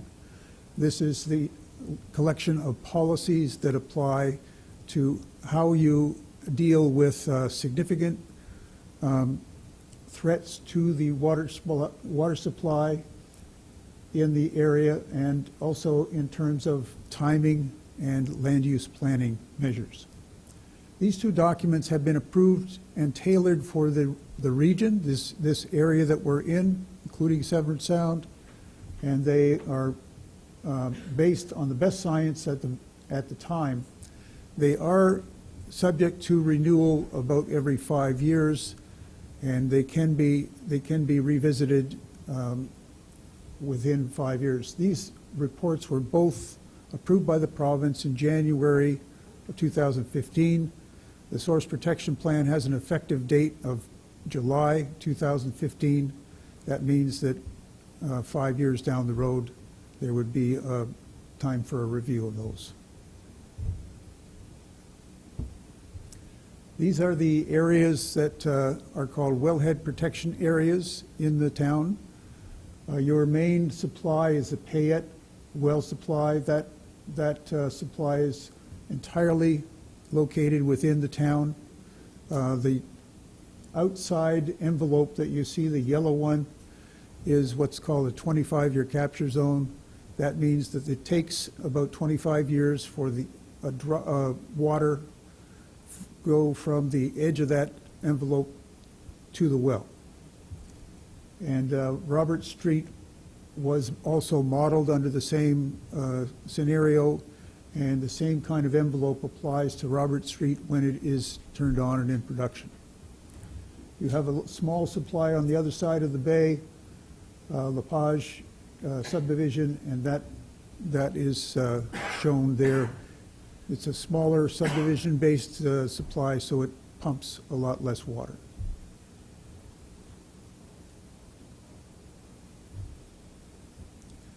The report summarizes all of the different kinds of significant drinking water threats that could apply to the town. This table is prescribed by the province. So the number of threats that are, the kind of threats that are listed here are all described in the assessment report. And it ranges from items that are really the purview of the province, waste sites and sewage treatment facilities, septics, which are the building code, and many of these other ones, application of ASM, that's agricultural source material, non-agricultural source material, NASM, application of commercial fertilizer, storage of fertilizer, pesticides, fuel, and something called DNAPL. DNAPL should be of great interest to you to understand. DNAPL is a term called dense non-aqueous phase liquids. It's a term that means essentially solvents that are heavier than water, and they mix sparingly with water. If you can imagine oil on water, a DNAPL is water on oil or water on the solvent. So it's heavier than water and it sinks. If it spills onto the ground, it goes down through the ground, reaches the aquifer, and heads to the bottom of that aquifer and stays there for a very long time. one of the chemicals that is a DNAPL, or a heavy solvent, is trichloroethylene. Trichloroethylene is the reason why the Robert Street wells are out of service right now, because they are contaminated with trichloroethylene from sources in the past. For the most part, trichloroethylene and DNAPLs are being very tightly controlled. They're being phased out in a lot of cases. In some cases, they're still in use in the automotive area, as well as dry cleaning, as well as in degreasers in industrial uses. And so these kind of heavy solvents need to be controlled and very carefully watched, because a very small concentration of the DNAPL can render a water supply unsuitable under the Safe Drinking Water Act. The other also handling and storage of organic solvents. You don't have any of those in the town, and livestock raising, to the extent that you have a problem with it, you don't have any of that within the town. So this is the area that all of the capture zone for the Robert Street wells is what's called an issue contributing area for trichloroethylene, and that any activity that's in that area that requires the use of heavy solvents is in the future. It's prohibited. If it's existing now, it needs to be managed very carefully.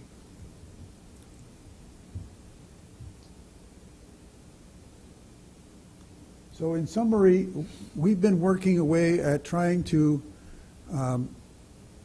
identify where the threats are and confirm them, because in the first place, it was done as more or less a desk job to itemize the number of threats to your water supplies. We've done a lot of work on confirming the threats, talking directly to the landowners and the operators of activities on those lands to make sure that we make progress on, number one, finding out whether the property really does have an activity. We've eliminated quite a lot of threats from the list, the original list that we were handed. And we've also organized the office so that the threats that are real can be dealt with in a reasonable fashion.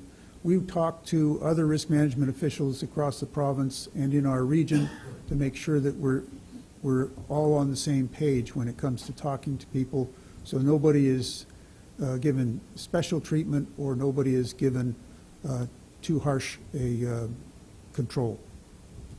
And so these numbers show that we've removed on threat verification in the middle panel. We've added a couple because we find new things all the time.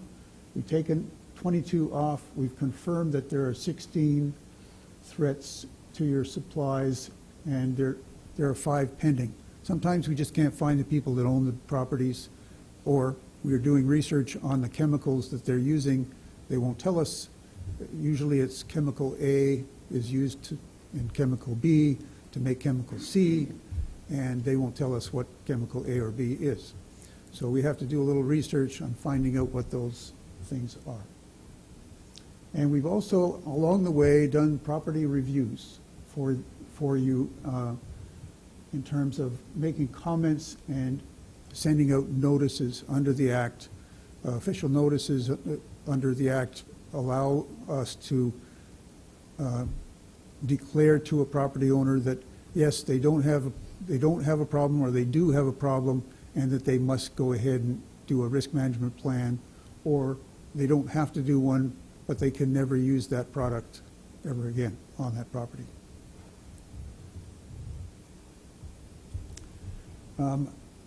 We have a municipal implementation fund working group, and your director of development planning is the chair of that group.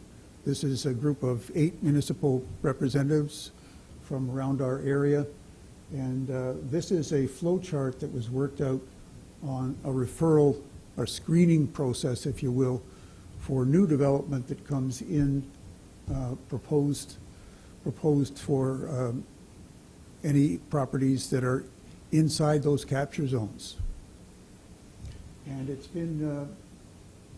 been used by the other municipalities as well as the town of Penetanguishene to flag the need for a review under the Clean Water Act for those kind of properties.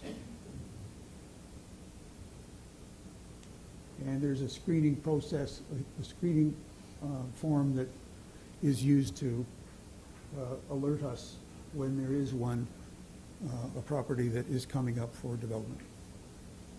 This is so that we do this in a parallel fashion to the planning process, to make sure that the planning process is not held up, and to streamline things as quickly as possible. I mentioned that there is a wellhead protection area Q2, or quantity threats to recharge of the municipal aquifer. This area does cover quite a portion of the town, and what it means is for major developments, that's a major development that's greater than 500 square meters of new or additional impervious surface. If a big box store were to establish, or a large parking lot were to be established in this area, then it would, a requirement would be there for a water budget to be done for that property, and to make sure that the measures that they're putting in place do not take away recharge from your aquifer. That the net effect is going to be the same. I want to thank Andrea Betty of the Planning and Development Department, Brian Murray for his helpful comments. Peter Dumais is your risk management inspector. He helps us with the inspections, and there are other people in the town who have helped us with the project. This is an example of a product from your municipal implementation funding. This is a sign that is alerting people to the fact that they're driving past a drinking water protection zone. The province came up with the idea, and we modified it for local use on local roads, and this is an example of one of the signs. Thank you very much. If there are any questions, I'll be happy to answer them. Thank you, Keith. Any questions for Keith, Council? Nope, seeing none. Enjoy the rest of your evening and some of your retirement. Thank you very much. Thank you so much, Keith. Good, pleasure to see you again. Next up is our annual presentation for the ever worthwhile Terry Fox Run. So Don's here again. Don, welcome. I see Joel's with you as well. Yes. Thank you, Your Worship, and thank you for the time, Council, to speak to you once again about the Terry Fox Run. Seems like I'm here every 6 months or so, and I hope to keep up that habit. Yup is acting as my Vanna White tonight, so I don't have to work the buttons and my voice at the same time. Okay, what we're going to quickly take you through is a little bit of what did we accomplish in 2016, our plans for 2017, and some suggestions or requests of how you might be able to help us again in 2017. We've got a lot of great plans. We're aiming for Sunday, September 17th across the whole country. We're going to host it out of Perkins Field Park once again this year because it ended up being a fabulous site and route last year. We'd like to enjoy that one more time before we go through massive change again. So we'll go on, please. At the Canadian level, we had a heck of a great year, almost 3,000 teams. 740 communities got involved, 3 million participants, ran about 100,000 kilometers on one day together. Fantastic. Lots of schools. And the best news is we made 10% more money than the previous year, taking us up to $28 million contribution in 1 year. A little closer to home, our Midland and area results, we raised over $70,000 on our one day which is, again, fantastic, makes us feel like it's all worthwhile. Since we started the first run in this area, and we covered kind of the 4 communities around Penetang and the surrounding area, we've contributed to Canada over $1.9 million since, and our first one was in 1983. This is fantastic. It's a very exclusive club, and it's only going to take us about $80,000 to break the $2 million mark. And that's something I think we want to accomplish as quickly as we can, especially as some of you have seen in the recent news, the threat of cancer and deaths from cancer is actually rising right now due to, frankly, our longevity. So we have to do even more than we've done in the past. So we need the research money so we can stop this turn from going the wrong way. Anyway, I hope you'll help us crack the $2 million boundary here. It's going to be a great celebration for this town, for all these towns. We had over 800 participants last year, 46 teams. You coordinated all our team effort. And frankly, those 46 teams raised 2/3 of our total revenue.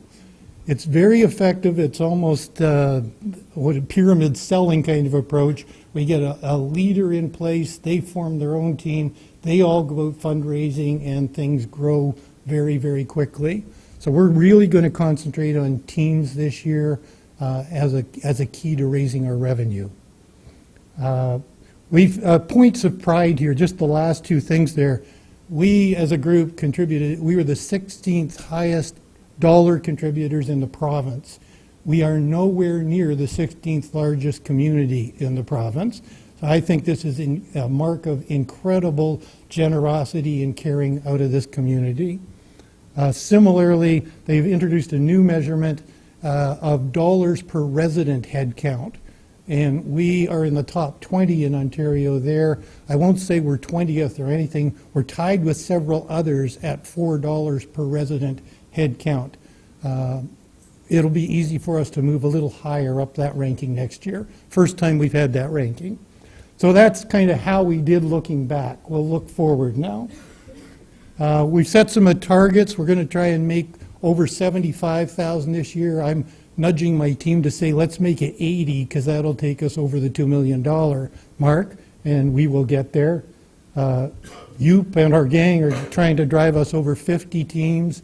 We think we can accomplish that, and we want over 1,000 participants this year. By the way, let me just make sure you understand, a participant does not need to run.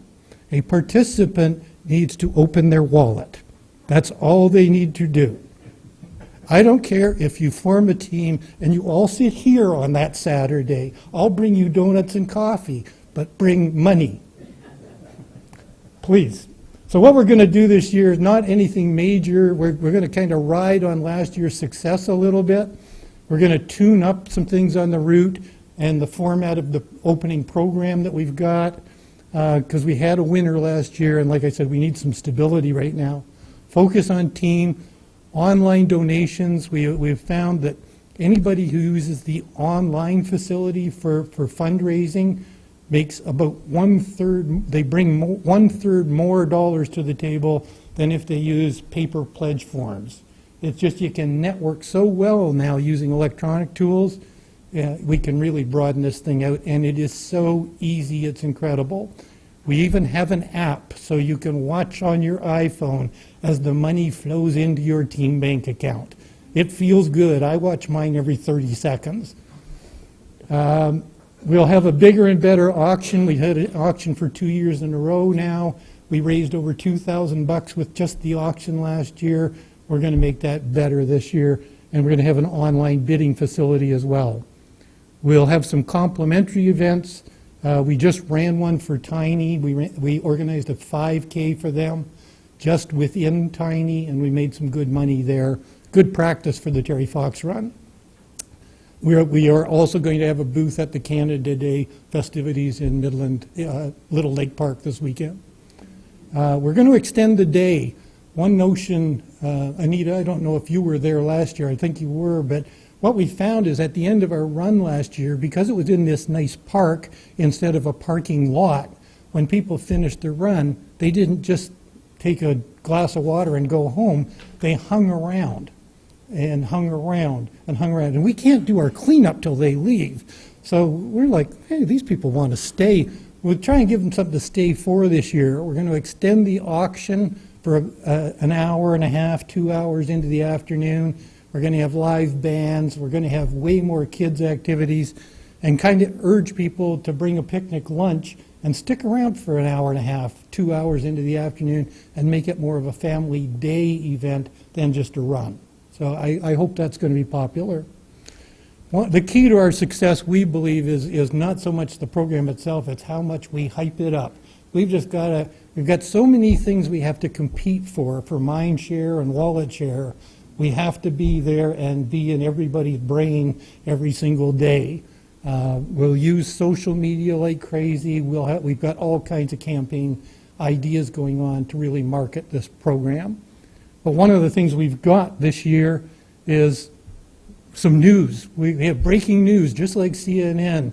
And our friend Anderson Cooper here, he's not lying when he says we've been able to attract Terry's brother, Fred, to come here, and he'll be featured on a Day in the Life program at the MCC on August 29th, right before the run. We got him here for 2 days, and what I'm going to try and do in addition to this program is get some visibility with him, with senior business and political leaders from our area, some of our big team leaders, and let you have an interaction with this man, because he tells a fabulous story about his brother that'll, again, break your heart, but it'll also fill you with hope about what is possible when he talks about what Terry did and how Terry lived. So I hope you will all be able to join us for more to come on that. Okay.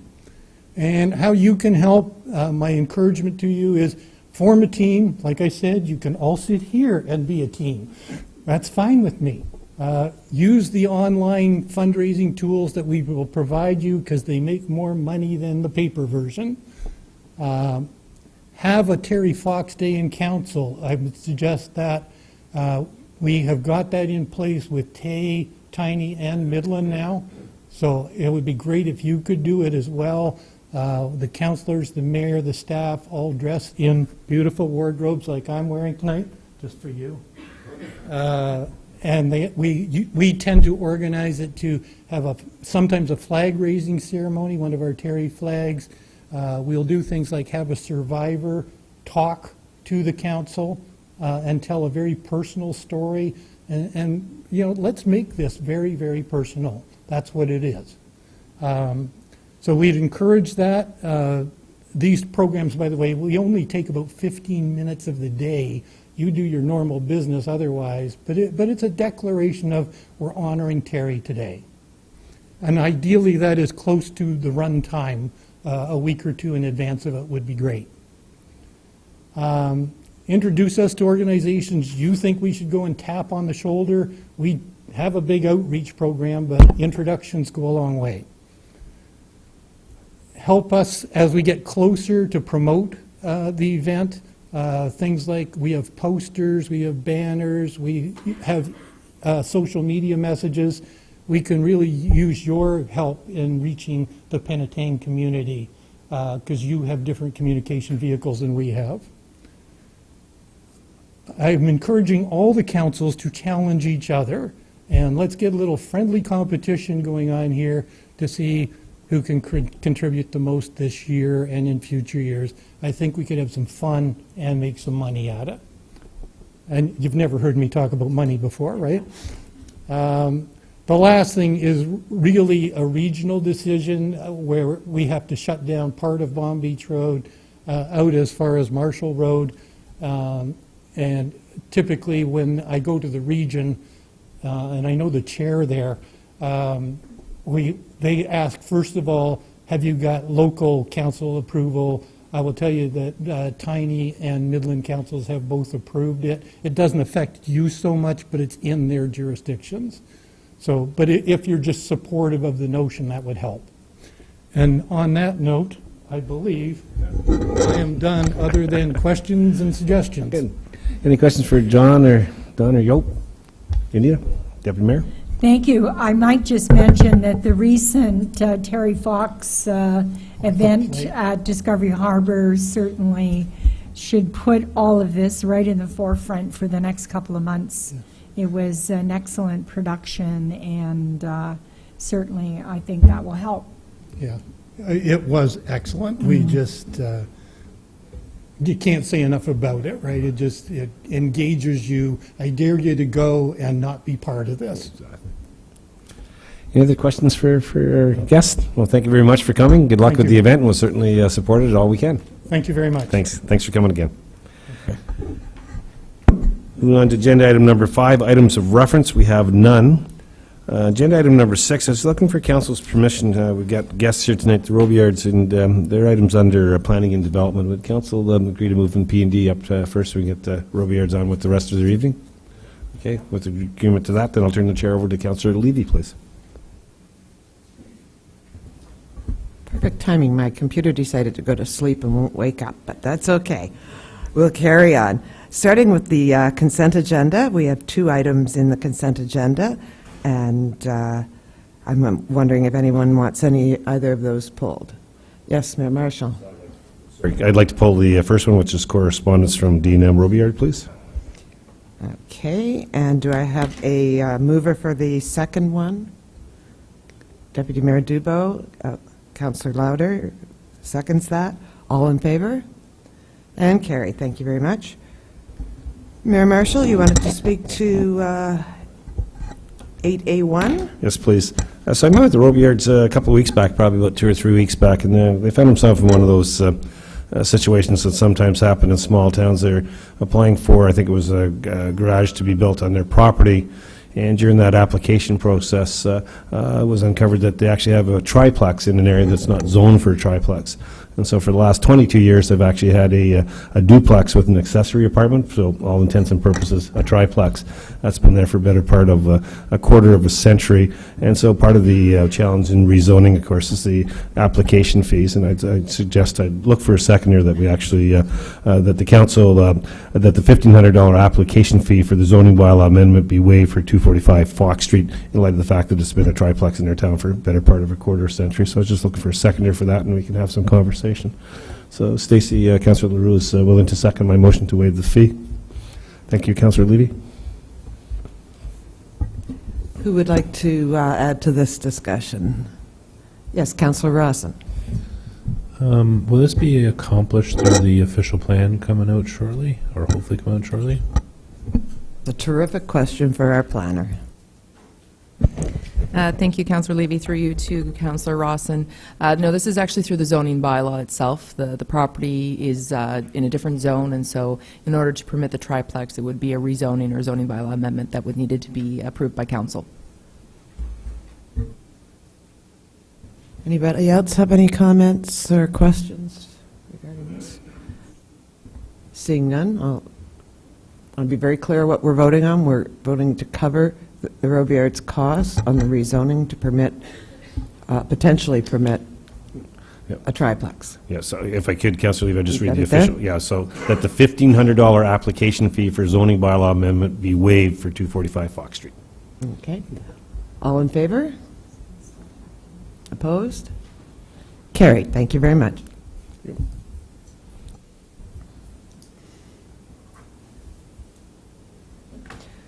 Moving on to matters of consideration.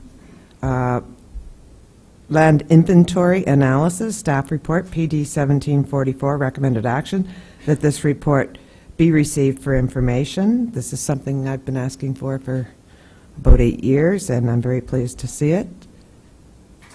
Any questions? Yes. Oh, I guess I should ask for a mover and seconder first. Good idea. Mover? Mayor Marshall, seconder? Councillor LaRose. Did you have a question, comment? Yes, I did, thank you. Now that we have that information, which is good information, it's good to know, I like the map, it tells us everything, now what are we going to do with it? That Well, is the big option. My reason for asking for it was to see what land was available for potential sale for future development, and I think we will have a full and a fulsome discussion on that. Moving forward, we're not going to just let this sit. My recommendation would be that we go for the low-hanging fruit, as Mayor Marshall would say, and decide what, have a strategy session, decide what land we would like to sell off. That's my answer. Perhaps we should ask, well, of course, it's kind of a council thing, so no, I won't ask you, but this allows us to digest what has the best potential and what might pose some problems, so be more long-term.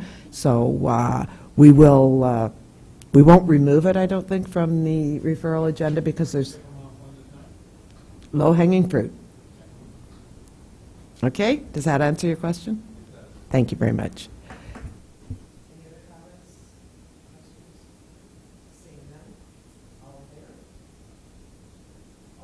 Mike, not on, sorry.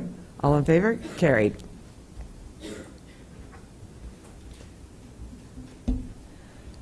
Next, under matters of consideration, request for a sign amendment under bylaw 2013-86, as amended, 32 Main Street, Wing House, staff report BL 1704. Recommended action that a sign amendment for the property at 32 Main Street to increase the maximum permitted signs to 2 fascia signs be approved, and that a sign amendment for the property at 32 Main Street permit the fascia signs to be backlit by LED channel letters be approved. We have a mover for this, please. Mayor Marshall, seconded by Councillor Loader. And discussion on this? This, as you know, is something we... Who? Oh. I'm sorry.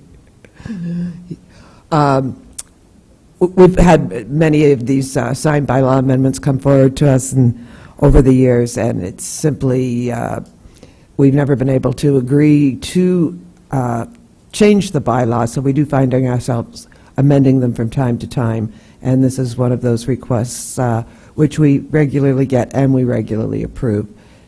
Any discussion? Seeing none, all in favor? Opposed? And carried. Thank you very much. Which brings us to our referral to upcoming agenda staff, that the Planning and Community Development Services section endorse the following additional and existing referrals to upcoming agendas and staff. Future agenda items: Thompson Road West Extension, Development Charges, CIP, Targeted Incentives and Opportunities, Land Inventory Analysis. Again, I'm going to suggest we keep that on for now until we determine how we're going to move forward.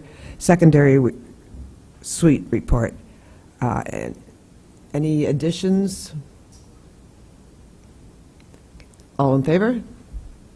Carried. Thank you very much. Question period from the media and public. Any questions on the items we've just covered?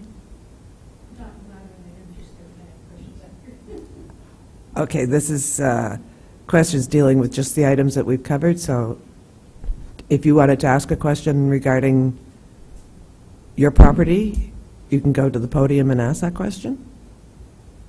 Or would you like to leave your comments for later? Thank you very much. Thank you very much. Back to you, Mr. Mayor. Thank you. And we'll go back to item number 6, Section 8, Transportation and Environmental Services. Now I'll turn the chair over to Councillor Rawson, please. Thank you, Worship.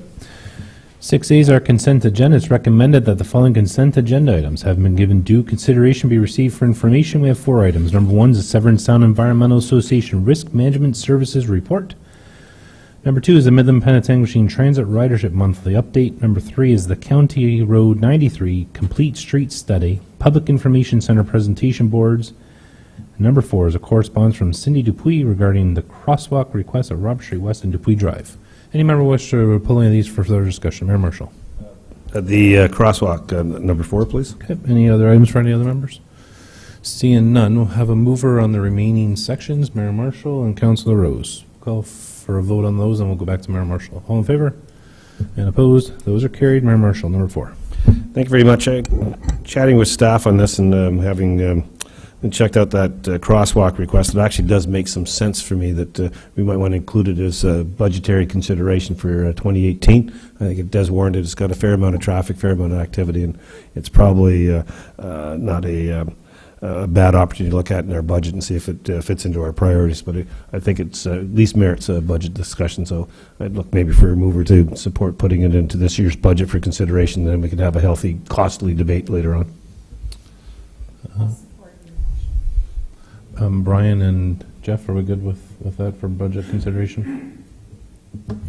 Through you, Mr. Chair, I would concur. Very good. Mayor Marshall, we move that item? Deputy Mayor?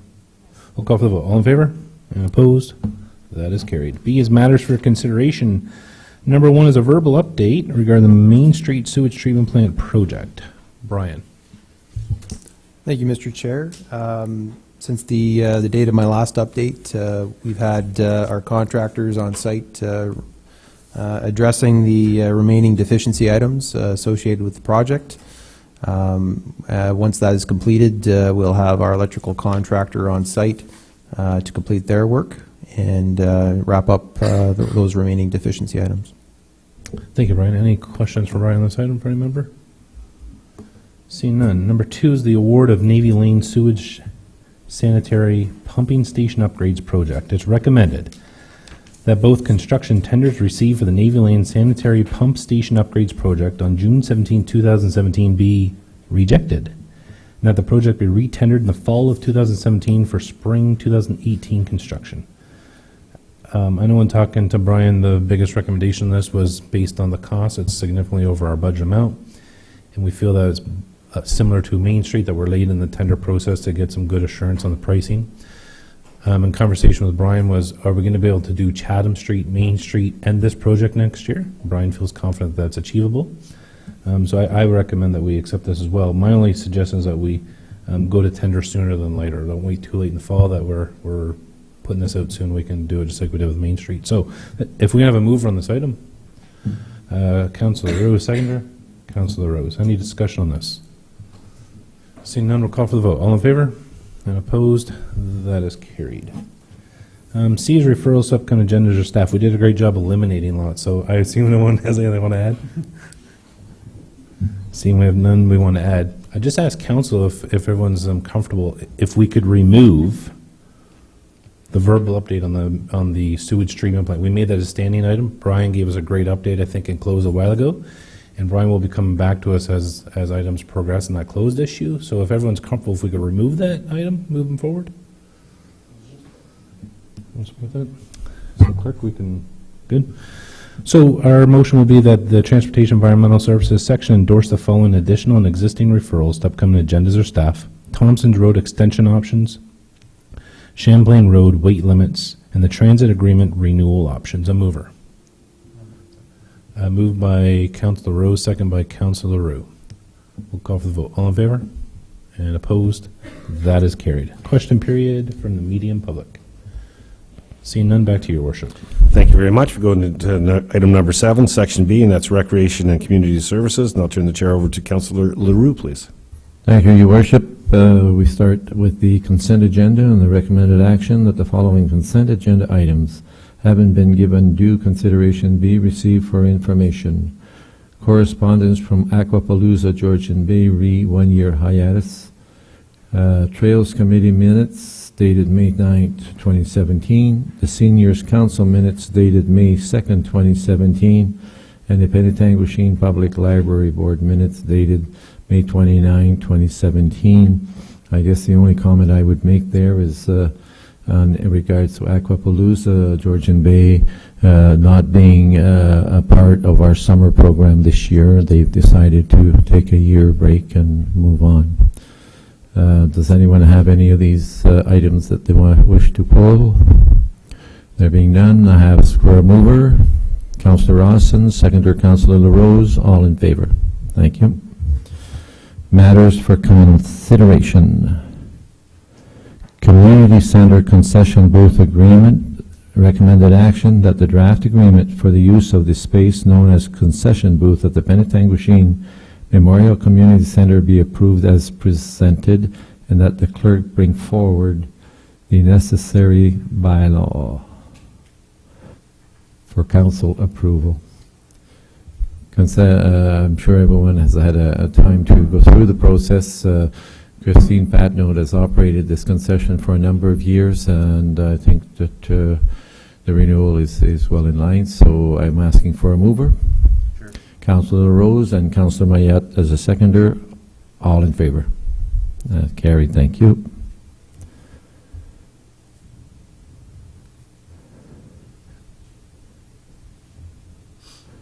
Moving on to outdoor skating rink, recommended action that staff be directed to proceed with option.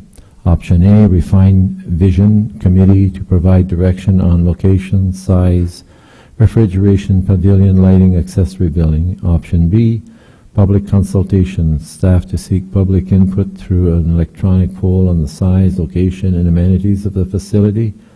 Option C, defer the outdoor skating rink project until the completion of the asset feasibility study, the recreation assets analysis, and the associated budgetary planning.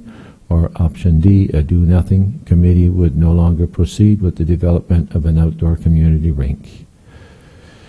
Comments, concerns? Councillor Rawson.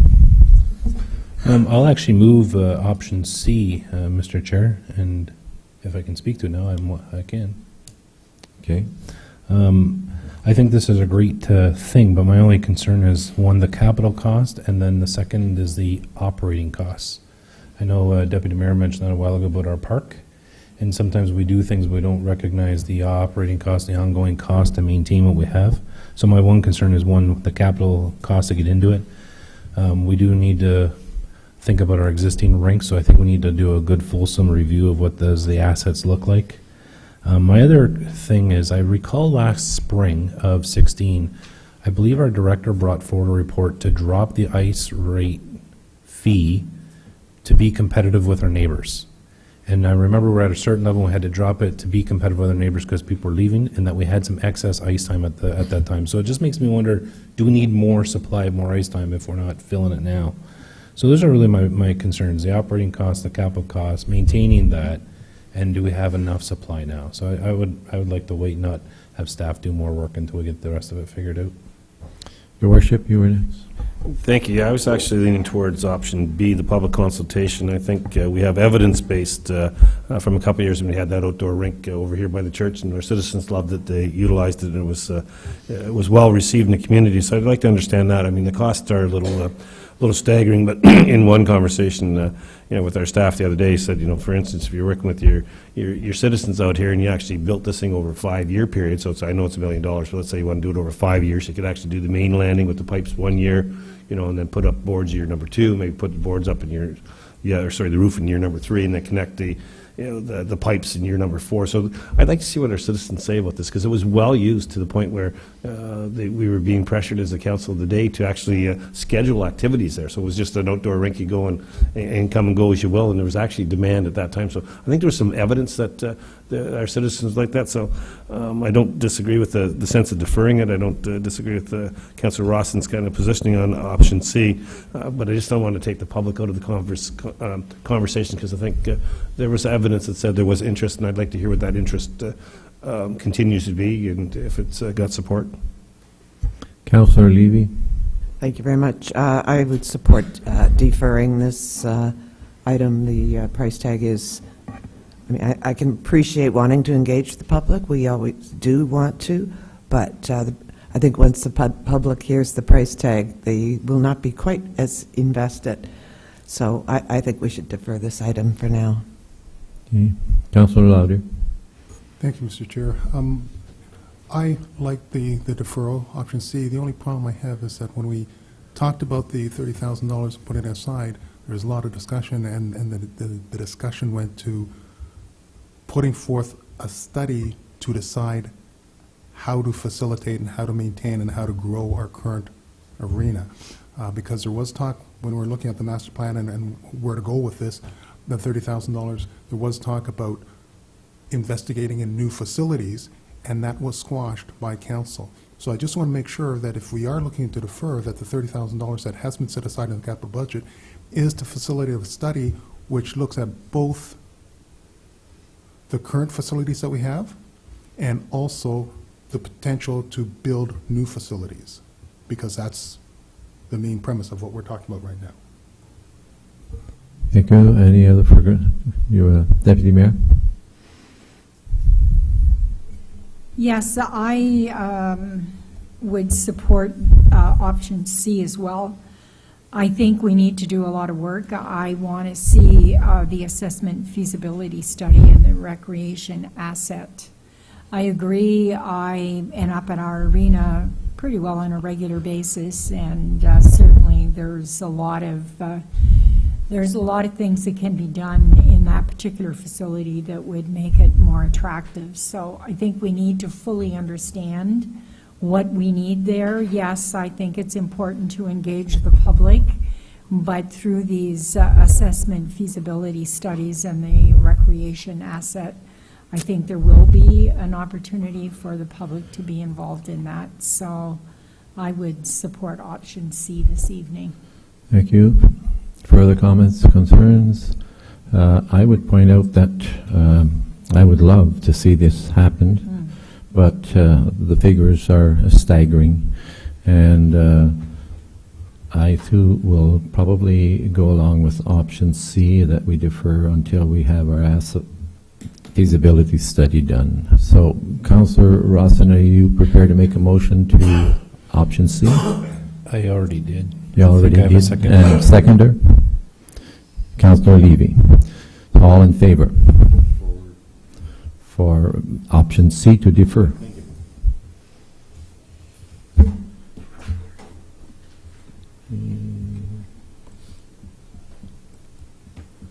Moving on to item 3, Community Emergency Response Team Fee Waiver. Recommended action that 100% fee waiver request for the use of the lounge by the Community Emergency Response Team be approved as requested for the purposes of conducting training meetings. Councillor Rawson.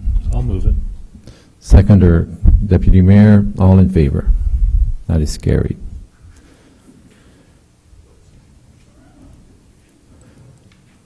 Curling Club lease agreement. Recommended action that the draft agreement with the Penetanguishene Curling Club for the use of the premises known as the Team Howard Community Center be approved as presented, and that the clerk bring forward the necessary bylaw for council approval. Concerns? Councillor Lauder. Thank you, Mr. Chair. I'm a little concerned with respect to the use of the word exclusive and non-exclusive use periods as they are presented in the agreement.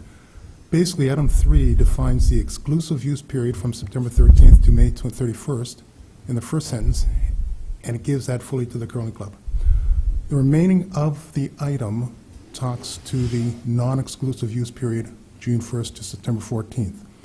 And it does, at that point, provide great recognition to the town and allows the town to make decisions, but it's really saying that the exclusive period from September 15th to May 31st every year is completely under control of the curling club. And basically, when you look at it, that also includes the Winterama and the March Madness, those events. Now, I've had a little discussion with some of my peers and also our CIO, and there is a little bit of confusion with that word, and I basically would like it changed.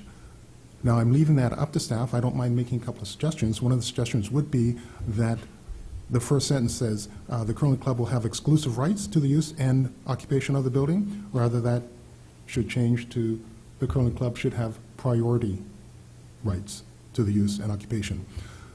Another suggestion would be that in both item 3 and also in item 45 alludes to the curling club must give 120 hours to non-for-profit community groups so that they can use the curling club. However, once again, that could be deemed by the curling club to only occur during the summer, during the non-exclusive time frame. And once again, they have total control. Because of the word exclusive, they have total control during the curling season, which again, the Winterama and March Madness goes out the window, and we have no direct control over putting those events and using the facilities. So the other suggestion would be to simply state within item 3 and item 45 that the town scheduling, item 3, and that the community non-for-profit events can be entertained throughout the year. So just explicitly saying throughout the entire year. So I'm leaving that suggestion up to staff, but I would like to see some changes in that exclusive use. And I might ask for our CIO to make any comments on that suggestion.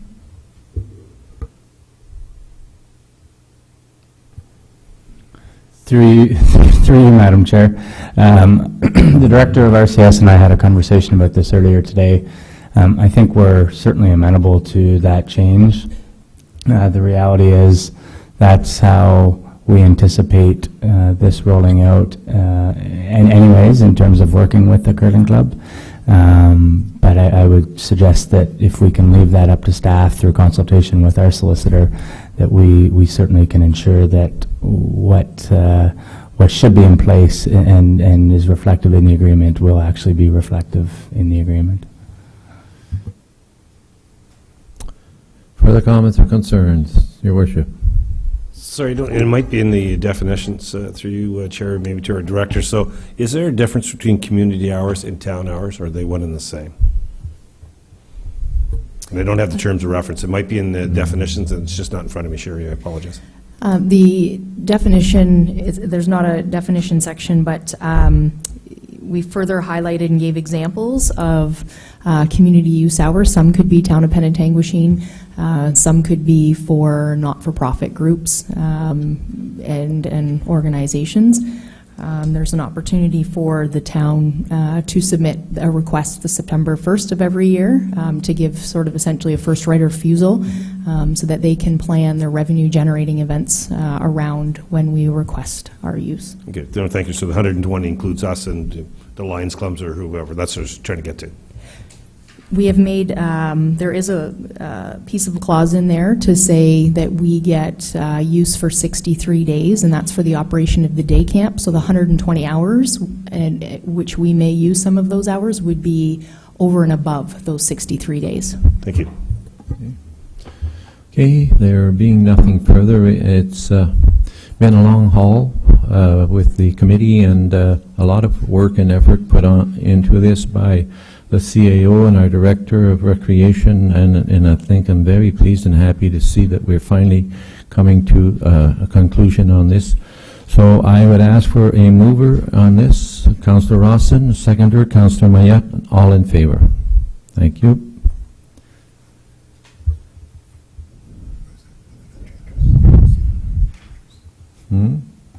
So if I might just add, is that CIO, is that with the fact that you can make changes in the wording and present the final to us at council ratification in July 19th? Through Madam Chair, that's correct. This is just a draft at committee, and there will be a final. Sorry, Mr. Chair, the final will be coming back. I haven't got my dress on yet. My apologies. We'll be coming back to council for final ratification. Thank you. I do want to point out that I did say that I was happy to see this thing coming to a conclusion, and I know that the Curling Club Board is only having one more meeting before fall, and that is on July the 5th, and I think that they are looking forward to receiving a copy of this agreement so they can put it to bed. So I leave that with you, Mr. CAO. That's correct. Referrals to upcoming agenda, staff referrals that the Recreation and Community Services section endorse the following additional, gone away. That the Recreation and Community Service section endorse the following additional and existing referrals to upcoming agendas and staff. Future agenda items, tourism advertising, print and online for future consideration, recreation assets analysis, cycling strategy, curling club operations review agreement, outdoor skating rink, Karma Ecology Garden report, and pickleball. Now, are there any of these items that we can now remove? For example, Karma Ecology Garden report agreement, are we still dealing with that, or is that concluded? We're still dealing with it. Okay, so then there's nothing to remove. Anything to add? Your worship? I think we can remove the outdoor skating rink. Did we do that? Sorry. Yes, we could remove the outdoor skating rink. Okay. And, well, the curling club operations, I don't think I want to remove until it's done. So, now nothing further. A mover, Councillor Mayat, seconder, the Councillor Levy, all in favor. Thank you. Question period from the media and the public. There being none, back to you, Your Worship. Thank you very much, and we'll go to, oh, sorry, Bill, please. Your Honor, members of council, I don't know if this is appropriate or not. I'm president of the Rotary Club, have been for the last 3 days. I'd like to make a comment about the outdoor skating rink.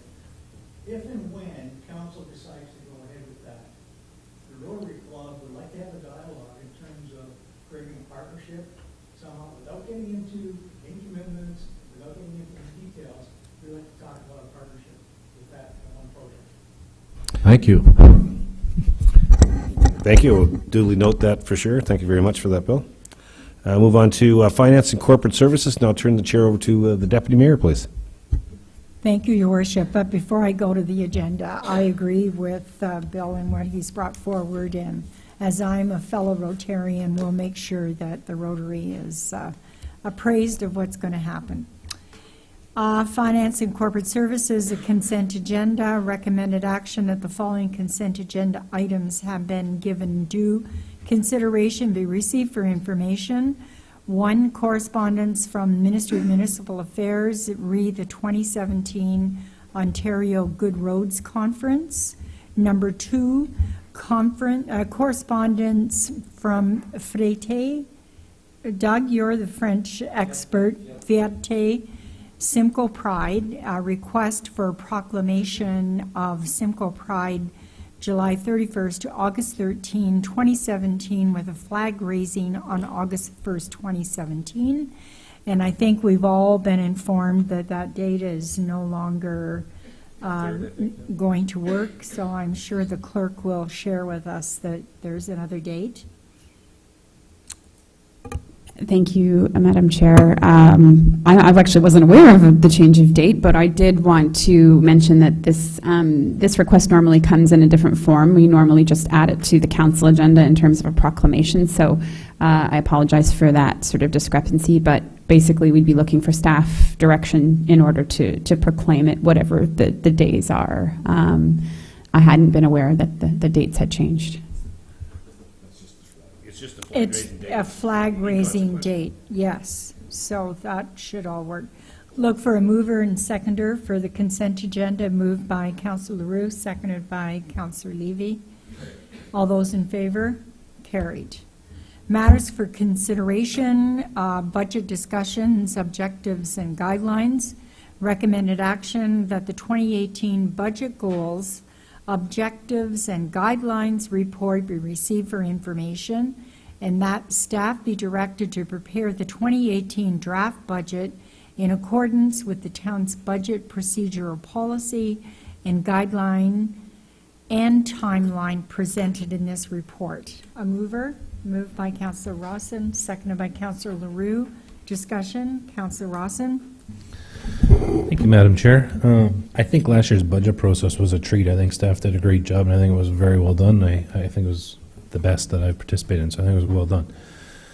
One thing we talked about at budget time, and I'm hopeful we can do it this year, is look at a capital program longer than a year. You know, we've got 2 big capital issues that we did this year that we are significantly over budget, have spent a lot of time getting RFPs out, and now we're sidelining them because we can't pay for it this year. I think we really got to look at a 2-3-year project, so then Brian, as soon as we do it, he should be getting RFPs out the door for 2019.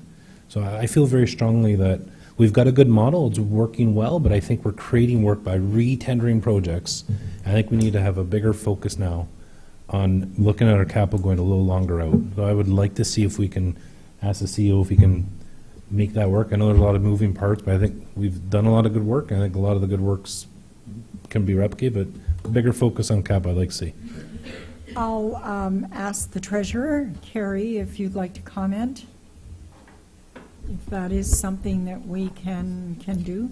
Thank you, Madam Chair. In response to Councillor Rawson's comment related to the capital program, we do, at a staff level, we do work on up to at least a 25-year capital plan in terms of our background study for development charges, as well as our water and wastewater financial reports.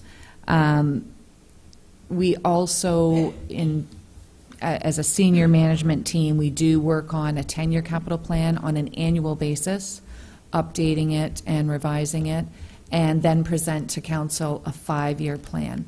So it really has gone through numerous reviews and updates and investigations. So I think that certainly we could present a 2 to 3 year outlook easily. We do present the 5-year, but I think we should do the background work required for beyond the 1 year in terms of year 2 and present that to through the budget process, and we could certainly get, if council wishes, to approve a 2-year capital program.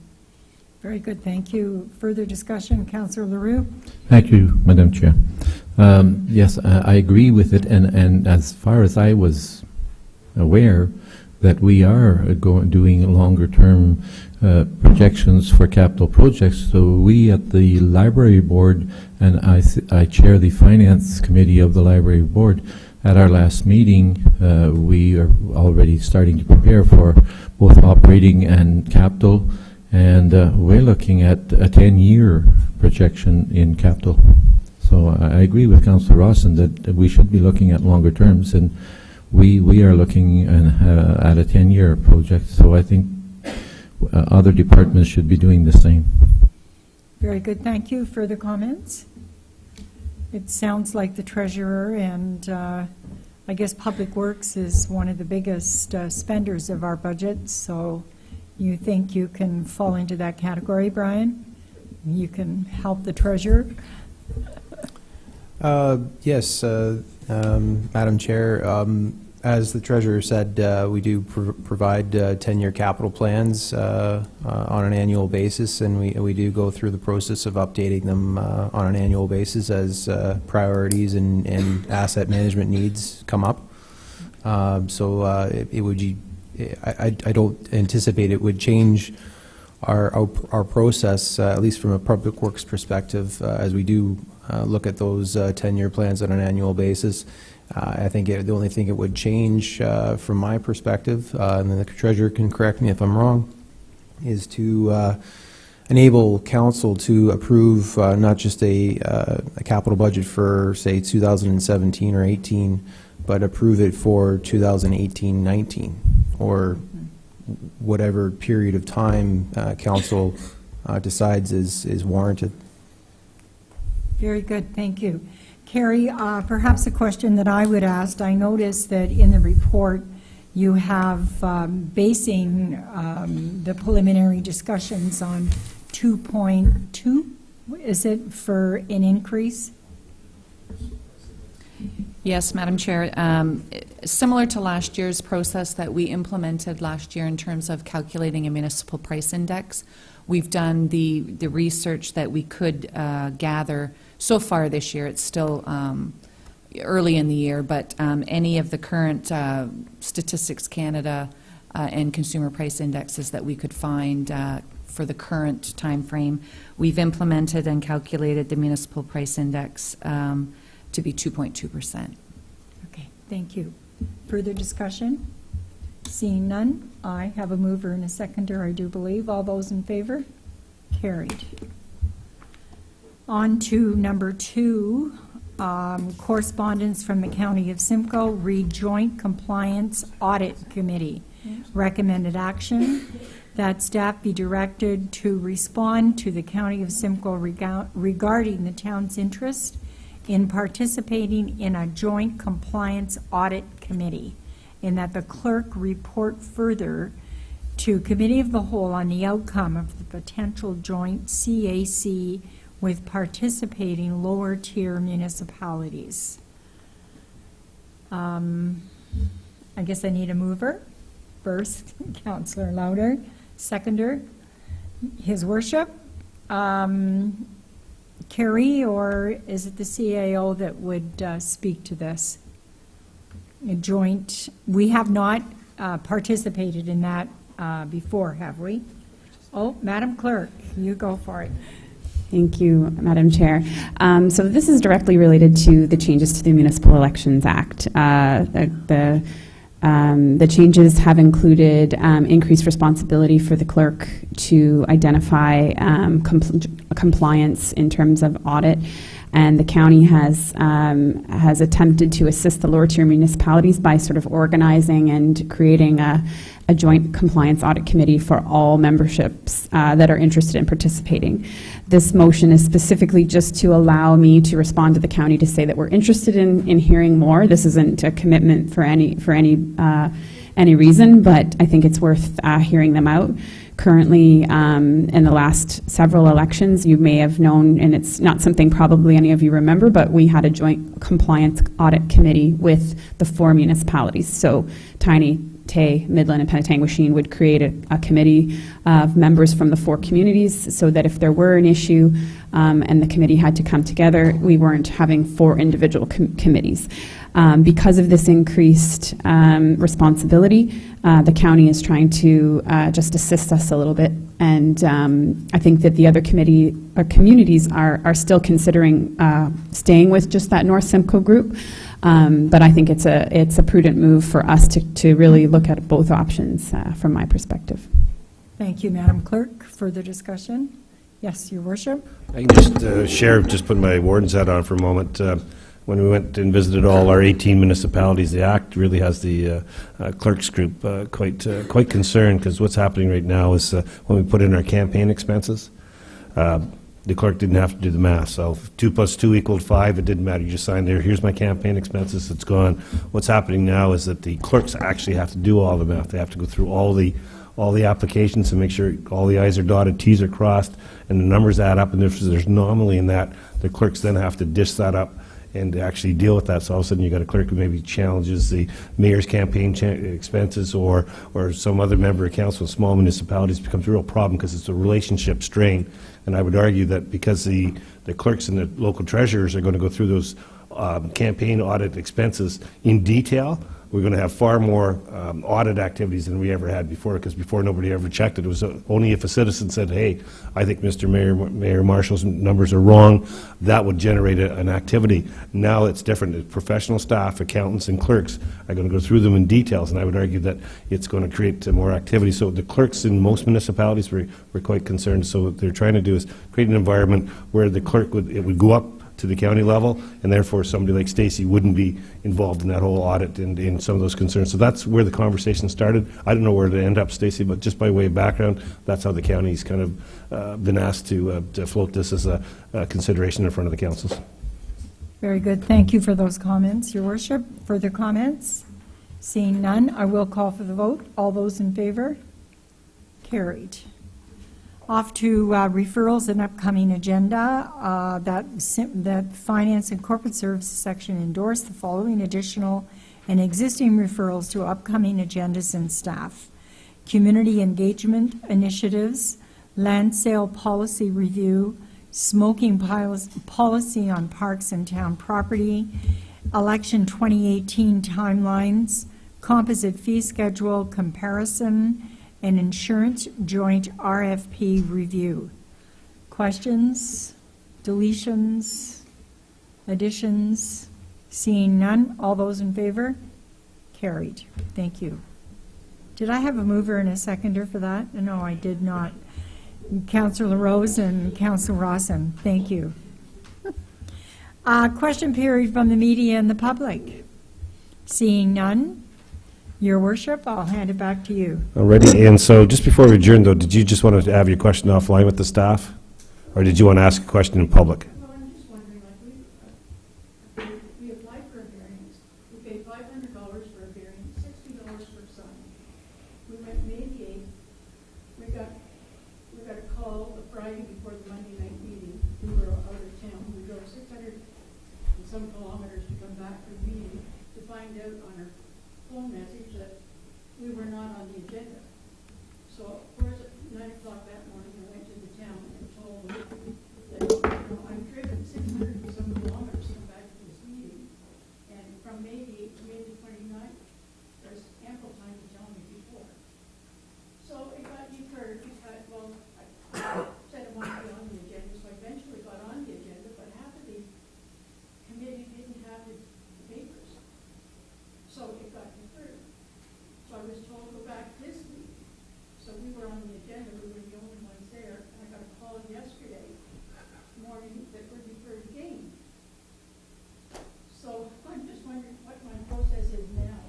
I think part of it is, and I think that one of the ones, and we do apologize that maybe some of the information didn't get you in a timely fashion, and Andrew and I did chat with you about that offline. The fact of the matter is, now that the zonings can go forward, the hiccup there was the Committee of Adjustment. Without proper zoning as a triplex, we're in a position where they'd absolutely have to say no to your request. Because of what we did here tonight, we'll go through a zoning application process. Once you clear that, then that puts the Committee of Adjustment in a better position to answer the questions in front of them. So it's procedural hiccups. We get that. It is the pain and suffering of that process.